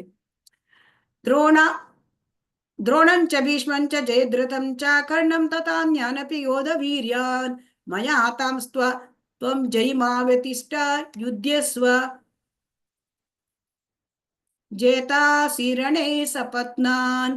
ದ್ರೋಣ, ಭೀಷ್ಮ, ಜಯದ್ರಥ, ಕರ್ಣ ಮತ್ತು ಇತರ ವೀರ ಯೋಧರು ಆಗಲೇ ನನ್ನಿಂದ ನಾಶವಾಗಿದ್ದಾರೆ. ಆದುದರಿಂದ ಅವರನ್ನು ಕೊಲ್ಲು, ವ್ಯಥಪಡಬೇಡ, ಯುದ್ಧ ಮಾಡು. ಯುದ್ಧದಲ್ಲಿ ನೀನು ಶತ್ರುಗಳನ್ನ ಸೋಲಿಸುವೆ. ಆಲ್ರೆಡಿ ಯಾರ್ಯಾರು ಸತ್ತಿದ್ದಾರೆ ನನ್ನ ಕೈಯಲ್ಲಿ. ಕೃಷ್ಣ ಹೇಳ್ತಾನೆ, ದ್ರೋಣ ಹೋಗ್ಬಿಟ್ಟಿದ್ದಾನೆ, ಭೀಷ್ಮ ಹೋಗಿದ್ದಾನೆ, ಜಯದ್ರಥ ಇಲ್ಲ, ಕರ್ಣ ಎಲ್ಲರೂ ಹೋಗ್ಬಿಟ್ಟಿದ್ದಾರೆ, ವೀರ ಯೋಧರು ಆಗಲೇ ನಾಶವಾಗಿದ್ದಾರೆ. ನೀನು ಕೇವಲ ಯುದ್ಧ ಮಾಡು. ಸಂಜಯ ಉವಾಚ ಏತಚ್ಛ್ರುತ್ವಾ ವಚನಂ ಕೇಶವಸ್ಯ ಕೃತಾಂಜಲಿರ್ವೇಪಃ ವೇಪಮಾನಃ ಕಿರೀಟಿ ನಮಸ್ಕೃತ್ವಾ ಭೂಯ ಏವಾಹ ಕೃಷ್ಣಂ ಸಗದ್ಗದಂ ಭೀತ ಪ್ರಣಮ್ಯ. ಸಂಜಯರು ಧೃತರಾಷ್ಟ್ರನಿಗೆ ಹೀಗೆ ಹೇಳಿದನು, ರಾಜನೇ, ದೇವೋತ್ತಮ ಪರಮಪುರುಷನ ಈ ಮಾತುಗಳನ್ನು ಕೇಳಿ ಅರ್ಜುನನು ಕೈಗಳನ್ನು ಮುಗಿದುಕೊಂಡು ನಡುಗುತ್ತಾ ಮತ್ತೆ ನಮಸ್ಕಾರ ಮಾಡಿದನು. ಗದ್ಗದ ಕಂಠದಿಂದ ಭಯಭೀತನಾಗಿ ಕೃಷ್ಣನಿಗೆ ಹೀಗೆ ಹೇಳಿದನು. ಮತ್ತೆ ನಮಸ್ಕಾರ ಮಾಡ್ತಾ ಇದ್ದಾನೆ ಅರ್ಜುನ. ಯಾಕೆ? ಅವನಿಗೆ ಗೊತ್ತಾಗಿದೆ ದೇವೋತ್ತಮ ಪರಮಪುರುಷ ಎಲ್ಲರನ್ನೂ ಕೊಂದುಬಿಟ್ಟಿದ್ದಾನೆ, ಯುದ್ಧದಲ್ಲಿ ಅವರೆಲ್ಲ ಸತ್ತೋಗ್ತಾ ಇದ್ದಾರೆ. ಇದೆಲ್ಲ ಗೊತ್ತಾಗಿದೆ, ಯುದ್ಧದ ಫಲಿತಾಂಶ ಗೊತ್ತಾಗೋಗಿದೆ. ಅರ್ಜುನ ಉವಾಚ ಸ್ಥಾನೇ ಹೃಷಿಕೇಶ ತವ ಪ್ರಕೀರ್ತ್ಯ ಜಗತ್ ಪ್ರವೃಷ್ಯತಿ ಅನುರಜ್ಯತೆ ಚ ರಕ್ಷಾಂಸಿ ಭೀತಾನಿ ದಿಶೋ ದ್ರವಂತಿ ಸರ್ವೇ ನಮಸ್ಯಂತಿ ಚ ಸಿದ್ಧ ಸಂಗಾಹ. ಅರ್ಜುನನು ಹೇಳಿದನು, ಇಂದ್ರಿಯಗಳ ಪ್ರಭುವಾದ ಹೃಷಿಕೇಶನೇ, ನಿನ್ನ ಹೆಸರನ್ನು ಕೇಳಿಯೇ ಇಡೀ ಜಗತ್ತು ಸಂತೋಷ ಪಡ್ತಾರೆ. ಆದ್ದರಿಂದ ಎಲ್ಲರೂ ನಿನ್ನಲ್ಲಿ ಅನುರಾಗಗೊಳ್ಳುತ್ತಾರೆ. ಸಿದ್ಧರು ನಿನಗೆ ಗೌರವಪೂರ್ವಕ ನಮಸ್ಕಾರಗಳನ್ನು ಅರ್ಪಿಸುತ್ತಾರೆ. ರಾಕ್ಷಸರು ಬೆದರಿ ಎಲ್ಲ ದಿಕ್ಕುಗಳಲ್ಲಿ ಓಡಿ ಹೋಗುತ್ತಾರೆ. ಇದೆಲ್ಲ ಯುಕ್ತವೇ ಸರಿ. ಅರ್ಜುನ ಹೇಳ್ತಾನೆ, ಕೃಷ್ಣ ನೀನ್ ಹೇಳ್ದೆಲ್ಲ ಸರಿ, ಯಾಕೆಂದ್ರೆ ನಿನ್ನ ಹೆಸರು ಕೃಷ್ಣ ಹೆಸರು ಕೇಳಿದ್ರೆ ಜಗತ್ತೇ ಸಂತೋಷ ಪಡ್ತದೆ. ಸೊ ಆದರೆ ರಾಕ್ಷಸರು ಓಡಿ ಹೋಗ್ತಾರೆ, ಜಗತ್ತು ಸಂತೋಷ ಪಡ್ತದೆ ಕೃಷ್ಣನ ಹೆಸರಿಗೆ, ರಾಕ್ಷಸರು ಓಡಿ ಹೋಗ್ತಾರೆ. ಬ್ರಹ್ಮನಿಗೂ ಶ್ರೇಷ್ಠನಾದ ಮಹಾತ್ಮನೇ, ನೀನು ಆದಿ ಸೃಷ್ಟಿಕರ್ತನು. ಆದುದರಿಂದ ಅವರು ನಿನಗೆ ಭಕ್ತಿಪೂರ್ವಕ ಪ್ರಣಾಮಗಳನ್ನು ಏಕೆ ಅರ್ಪಿಸಬಾರದು?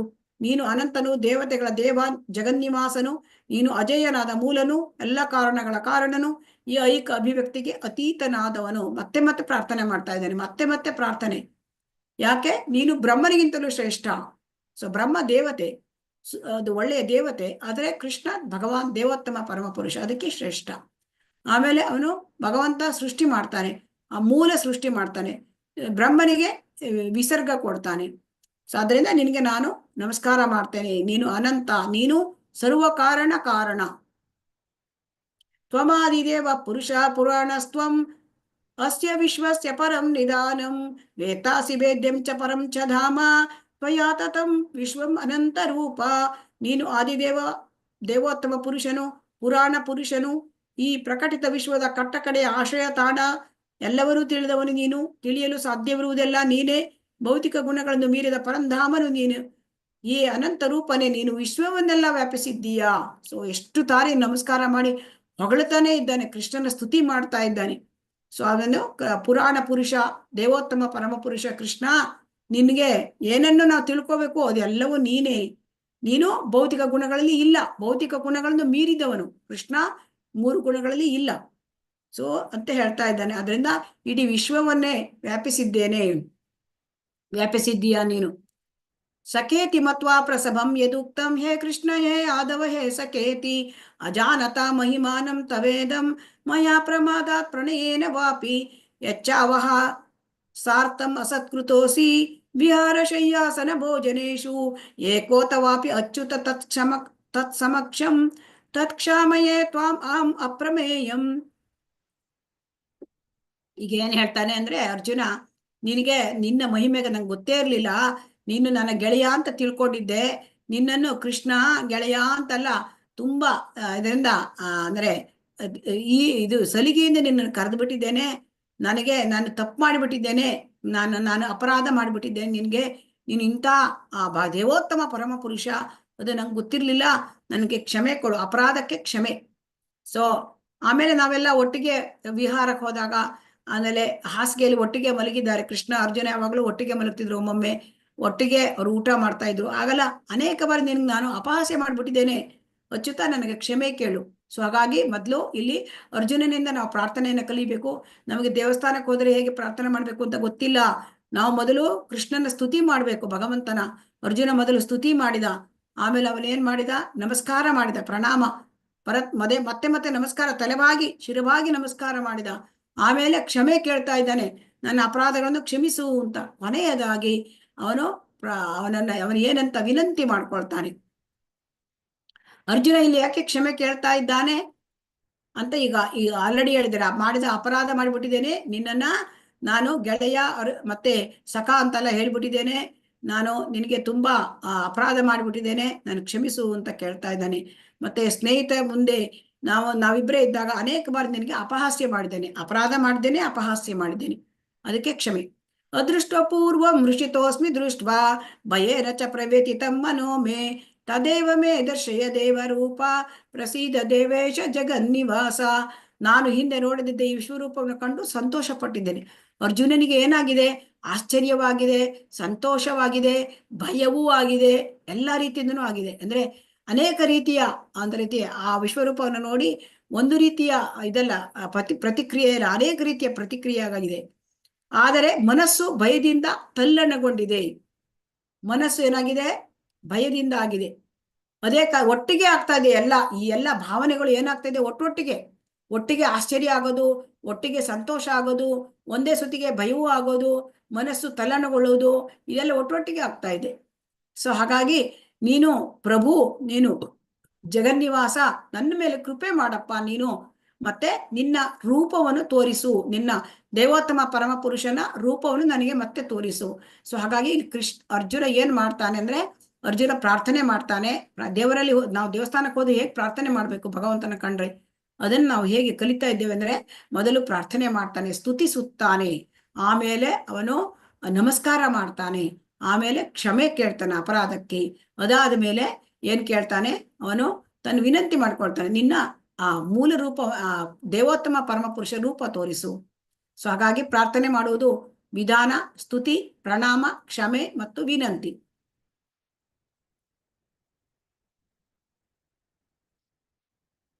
ಹೇ ವಿಶ್ವಮೂರ್ತಿಯೇ, ಸಹಸ್ರ ಭಾವುವೆ, ಕಿರೀಟಧಾರಿಯಾಗಿ ಗದೆ, ಚಕ್ರ, ಶಂಖ ಮತ್ತು ಪದ್ಮಗಳನ್ನು ಹಿಡಿದಿರುವ ನಿನ್ನ ಚತುರ್ಭುಜ ರೂಪವನ್ನು ನಾನು ನೋಡಲು ಬಯಸುತ್ತೇನೆ. ನಂಗೆ ನೀನು ಚತುರ್ಭುಜ ರೂಪವನ್ನು ತೋರಿಸು. ಇಲ್ಲಿ ನೋಡಿ, ಚತುರ್ಭುಜ ರೂಪ ಅಂದ್ರೆ ಪರಮಾತ್ಮ ಸ್ವರೂಪ, ಇದನ್ನ ನಂಗೆ ತೋರಿಸು. ಮೊದಲು ಆ ನಿರಾಕಾರ ರೂಪದಲ್ಲಿ ವಿಶ್ವರೂಪ ಅಂತ ತೋರಿಸ್ಕೊಂಡು ನೋಡ್ಕೊಂಡ, ಈಗ ಪರಮಾತ್ಮ ಸ್ವರೂಪ ಈ ಚತುರ್ಭುಜ ರೂಪ, ಶಂಖಚಕ್ರ ಗದಾ ಹಸ್ತ, ಇದು ಶಂಖಚಕ್ರ ಗದಾ ಪದ್ಮ, ಇದನ್ನ ತೋರಿಸು ಅಂತ ಹೇಳ್ತಾ ಇದ್ದಾನೆ. ಕುರುಯೋಧರಲ್ಲಿ ಅತ್ಯಂತ ಶ್ರೇಷ್ಠನಾದ ಅರ್ಜುನನೇ, ನಿನಗೆ ಮೊದಲು ಯಾರು ನನ್ನ ವಿಶ್ವರೂಪವನ್ನ ನೋಡಿರ್ಲಿಲ್ಲ. ಕೃಷ್ಣ ಏನ್ ಹೇಳ್ತಾನೆ, ನಿನಗಿಂತ ಮುಂಚೆ ಯಾರು ಇಷ್ಟೆಲ್ಲ ವಿಶ್ವರೂಪ ನೋಡಿರ್ಲಿಲ್ಲ. ಈ ವೇದ ಅಧ್ಯಯನ, ಯಜ್ಞ ಇದನ್ನು ಮಾಡೋದ್ರಿಂದ, ದಾನ ಮಾಡೋದ್ರಿಂದ, ಪುಣ್ಯ ಕಾರ್ಯ ಮಾಡೋದ್ರಿಂದ, ಉಗ್ರ ತಪಸ್ಸಿನಿಂದ ಈ ಐಕ ಲೋಕದಲ್ಲಿ ಏನನ್ನ ಒಂದು ವಿಶ್ವರೂಪ ನೋಡಕ್ ಸಾಧ್ಯ ಇಲ್ಲಂತೆ. ಏನೋ ನಾನು ವಿಶ್ವರೂಪ ನೋಡ್ಬೇಕು ಅಂತ ಹೇಳ್ಕೊಂಡು ಯಜ್ಞ ಮಾಡದೆ ತೋರ್ಸಪ್ಪ ಕೃಷ್ಣ, ಇಲ್ಲ. ವೇದಗಳನ್ನ ಓದಿದೆ ವಿಶ್ವರೂಪ ತೋರಿಸು, ಇಲ್ಲ. ಆಮೇಲೆ ತಪಸ್ ಮಾಡದೆ ವಿಶ್ವರೂಪ ತೋರಿಸು, ಇಲ್ಲ. ಯಾರಿಗೂ ನೋಡಕ್ಕಾಗ್ಲಿಲ್ಲ ಅಂತೆ. ನನ್ನ ಈ ಘೋರ ರೂಪವನ್ನು ನೋಡಿ ನೀನು ತಳಮಳಗೊಂಡಿದ್ದೀಯ ಮತ್ತು ದಿಗ್ಭ್ರಾಂತನಾಗಿ. ನೋಡು, ನೀನು ಇಷ್ಟೆಲ್ಲ ಹೆದರ್ಕೋಬಿಟ್ಟಿದೀಯ ನನ್ನ ರೂಪ. ಈಗ ಇದನ್ನ ನೀನು ಮುಕ್ತಾಯ ಮಾಡು, ಈ ತರ ಎಲ್ಲ ಹೆದರ್ಕೋಬೇಡ, ನೀನು ನನ್ನ ಭಕ್ತ ನೀನು, ಮತ್ತೆ ಆ ಅಶಾಂತಿಯಿಂದ ನೀನು ಮುಕ್ತನಾಗ, ನಿಂಗೆ ತುಂಬಾ ತಲ್ಲಣಗೊಂಡಿದ್ಯಾ, ನೀನು ಶಾಂತನಾಗು ಅಂತ ಹೇಳ್ತಾನೆ. ನೀನು ಶಾಂತನಾಗು, ನಿನಗೆ ಅಪೇಕ್ಷಿಸಿದ ರೂಪವನ್ನು ನಾನು ತೋರಿಸ್ತೇನೆ. ಸಂಜಯ ಉವಾಚ ಇತಿ ಅರ್ಜುನಂ ವಾಸುದೇವಸ್ತತೋಕ್ತ್ವಾ ಸ್ವಕಂ ರೂಪಂ ದರ್ಶಯಾಮಾಸ ಭೂಯಃ ಆಶ್ವಾಸಯಾಮಾಸ ಚ ಭೀತಮೇನಂ ಭೂತ್ವಾ ಪುನಃ ಸೌಮ್ಯ ವಪುರ್ಮಹಾತ್ಮ. ಸಂಜಯನು ಧೃತರಾಷ್ಟ್ರನಿಗೆ ಹೇಳಿದನು, ದೇವೋತ್ತಮ ಪರಮಪುರುಷನಾದ ಕೃಷ್ಣನು ಅರ್ಜುನನಿಗೆ ಹೀಗೆ ಹೇಳಿ ತನ್ನ ನಿಜವಾದ ಚತುರ್ಭುಜ ರೂಪವನ್ನು ತೋರಿಸಿದನು ಮತ್ತು ಕಟ್ಟ ಕಡೆಗೆ ತನ್ನ 2 ಕೈಗಳ ರೂಪವನ್ನು ತೋರಿಸಿದನು. ಮೊದಲು ಚತುರ್ಭುಜ ರೂಪ ತೋರಿಸ್ತಾನೆ. ಚತುರ್ಭುಜ ರೂಪ ಅಂದ್ರೆ ಅದು ಆ ಚತುರ್ಭುಜ ರೂಪ ಪರಮಾತ್ಮ ರೂಪ. ಆಮೇಲೆ ಅವನು 2 ಕೈಗಳ ರೂಪವನ್ನು ತೋರಿಸ್ತಾನೆ. ಆಮೇಲೆ ಭಯಗೊಂಡಿದ್ದ ಅರ್ಜುನನಿಗೆ ಧೈರ್ಯವನ್ನು ಕೊಟ್ಟನು. ಕೃಷ್ಣನು ಹೀಗೆ ಕೃಷ್ಣನನ್ನು ಅರ್ಜುನನು ಮೂಲ ರೂಪದಲ್ಲಿ ಕಂಡಾಗ ಹೀಗೆಂದನು, ಓ ಅರ್ಜುನ, ಇಷ್ಟೊಂದು ಸುಂದರವಾದ ಮಾನವ ಸದೃಶವಾದ ರೂಪವನ್ನು ಕಂಡು ನನ್ನ ಮನಸ್ಸು ಸಮಾಧಾನವಾಗಿದೆ, ನನ್ನ ಸಹಜ ಸ್ವಭಾವವು ಹಿಂದಿರುಗಿದೆ. ವಿಶ್ವರೂಪ ನೋಡಿ ಅವನಿಗೆ ಆಶ್ಚರ್ಯ ಆಗಿತ್ತು, ಭಯ ಆಗಿತ್ತು, ದಿಗ್ಭ್ರಮೆಯಾಗಿತ್ತು, ಅವನಿಗೆ ಮನಸ್ಸು ತಲ್ಲಣಗೊಂಡಿತ್ತು, ಭಯಭೀತನಾಗಿದ್ದ, ಅವನಿಗೆ ಪ್ರಾರ್ಥನೆ ಮಾಡ್ದ. ಆದರೆ ಈಗ ಆ ಮೂಲ ರೂಪ, ಮಾನವ ಸದೃಶ ರೂಪ, 2 ಕೈಗಳ ರೂಪ ನೋಡಿ ಅವನಿಗೆ ಖುಷಿ ಆಯಿತು. ಅವನು ಮತ್ತೆ ಮೊದಲಿನಂತೆ ಆದ. ದೇವೋತ್ತಮ ಪರಮಪುರುಷನು ಹೀಗೆಂದನು, ನನ್ನ ಪ್ರಿಯ ಅರ್ಜುನ, ಈಗ ನೀನು ಕಾಣುತ್ತಿರುವ ನನ್ನ ರೂಪವನ್ನು ಕಾಣುವುದು ಬಹು ಕಷ್ಟ. ಈಗ ಯಾವ ರೂಪ ಕಾಣ್ತಾ ಇದೆಯಾ ನೀನು, ಅದನ್ನ ಕಾಣುವುದು ಕಷ್ಟ. ದೇವತೆಗಳು ಸಹ ಪ್ರಿಯವಾದ ಈ ರೂಪವನ್ನು ಕಾಣುವ ಅವಕಾಶಕ್ಕಾಗಿ ಹಂಬಲಿಸುತ್ತಾರೆ. ಅಂದ್ರೆ ಈಗ 2 ಕೈಗಳ ರೂಪ ತೋರಿಸಿದ್ದಾನಲ್ವಾ, ಸುಂದರವಾದ ಕೃಷ್ಣನ ರೂಪ, ಅದನ್ನ ಕಾಣೋದು ಕಷ್ಟ. ದೇವತೆಗಳು ಕೂಡ ಈ ರೂಪವನ್ನ ಕಾಣ್ಲಿಕ್ಕೆ ಇಷ್ಟಪಡ್ತಾರೆ, ತುಂಬಾ ಇಷ್ಟಪಡ್ತಾರೆ ಅಂತ ಹೇಳ್ತಾ ಇದ್ದಾರೆ.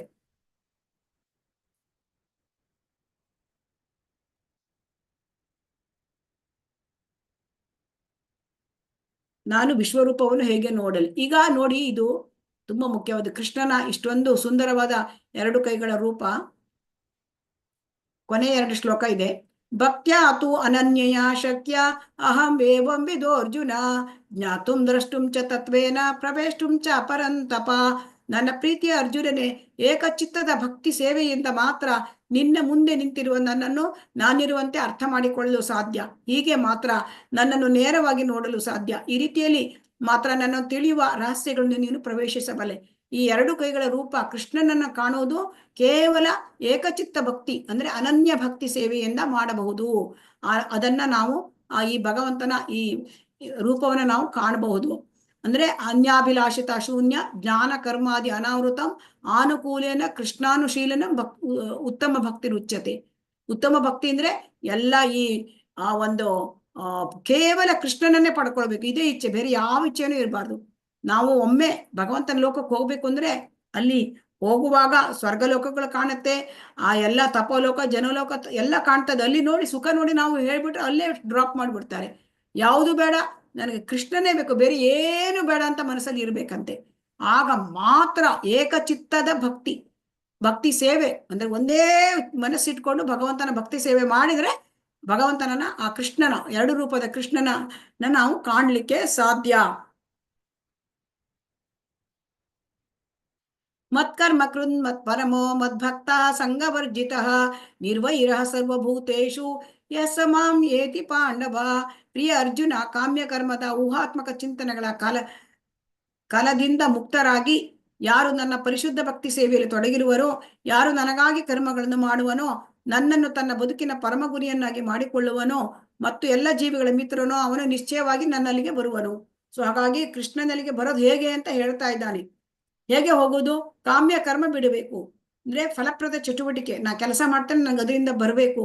ಆ ಕಾಮ್ಯ ಕರ್ಮವನ್ನ ಇದ್ರೆ ಆಗೋದಿಲ್ಲ, ಅದರಿಂದ ಮುಕ್ತರಾಗಬೇಕು. ಊಹಾತ್ಮಕ ಚಿಂತನೆ, ಸೊ ಊಹಾತ್ಮಕ ಚಿಂತನೆ ಹಾಗಿರ್ಬೋದು ಹೀಗಿರ್ಬೋದು ಅಂತ ಚಿಂತನೆ ಮಾಡೋದು ಅದೂ ಇಲ್ಲ.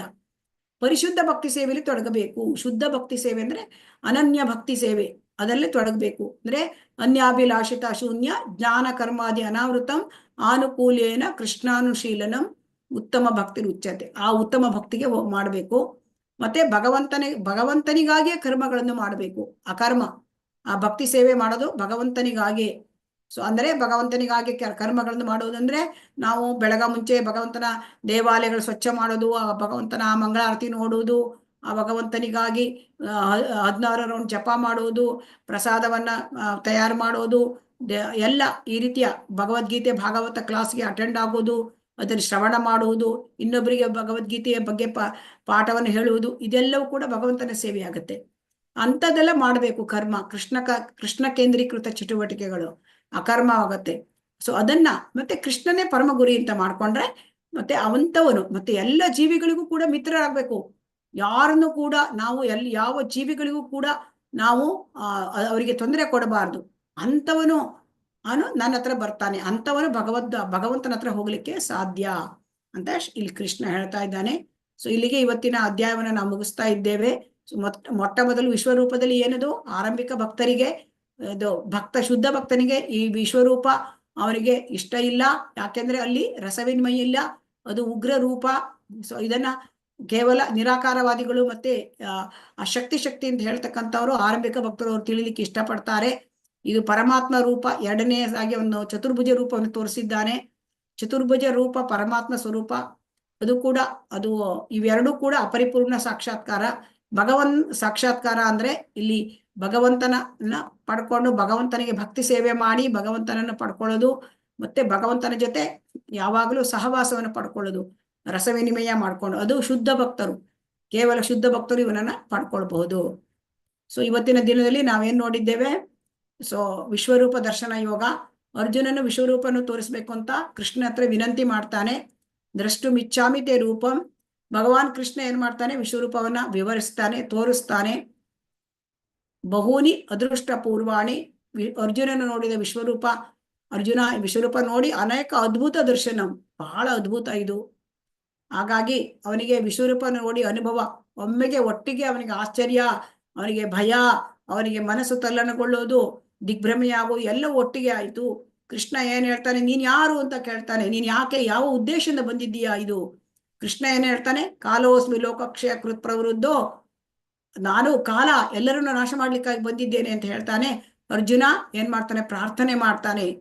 ಸಗದ್ಗದಂ ಭೀತಃ ಪ್ರಣಮ್ಯ. ತುಂಬಾ ಗದ್ಗದಿತನಾಗಿ ಪ್ರಣಾಮಗಳನ್ನು ಮಾಡ್ತಾನೆ, ಪ್ರಾರ್ಥನೆಯನ್ನು ಸಲ್ಲಿಸ್ತಾನೆ. ಕೃಷ್ಣನನ್ನ ನೋಡ್ಲಿಕ್ಕೆ ನಮ್ಗೆ ಶುದ್ಧ ವ್ಯಕ್ತಿ ಬೇಕು. ಭಕ್ತ್ಯಾತು ಅನನ್ಯಯ ಶಕ್ಯ. ಕೇವಲ ಶುದ್ಧ ಭಕ್ತಿಯಿಂದ ಭಗವಂತನನ್ನ ಪಡ್ಕೊಳ್ಬಹುದು. ಹರೇ ಕೃಷ್ಣ.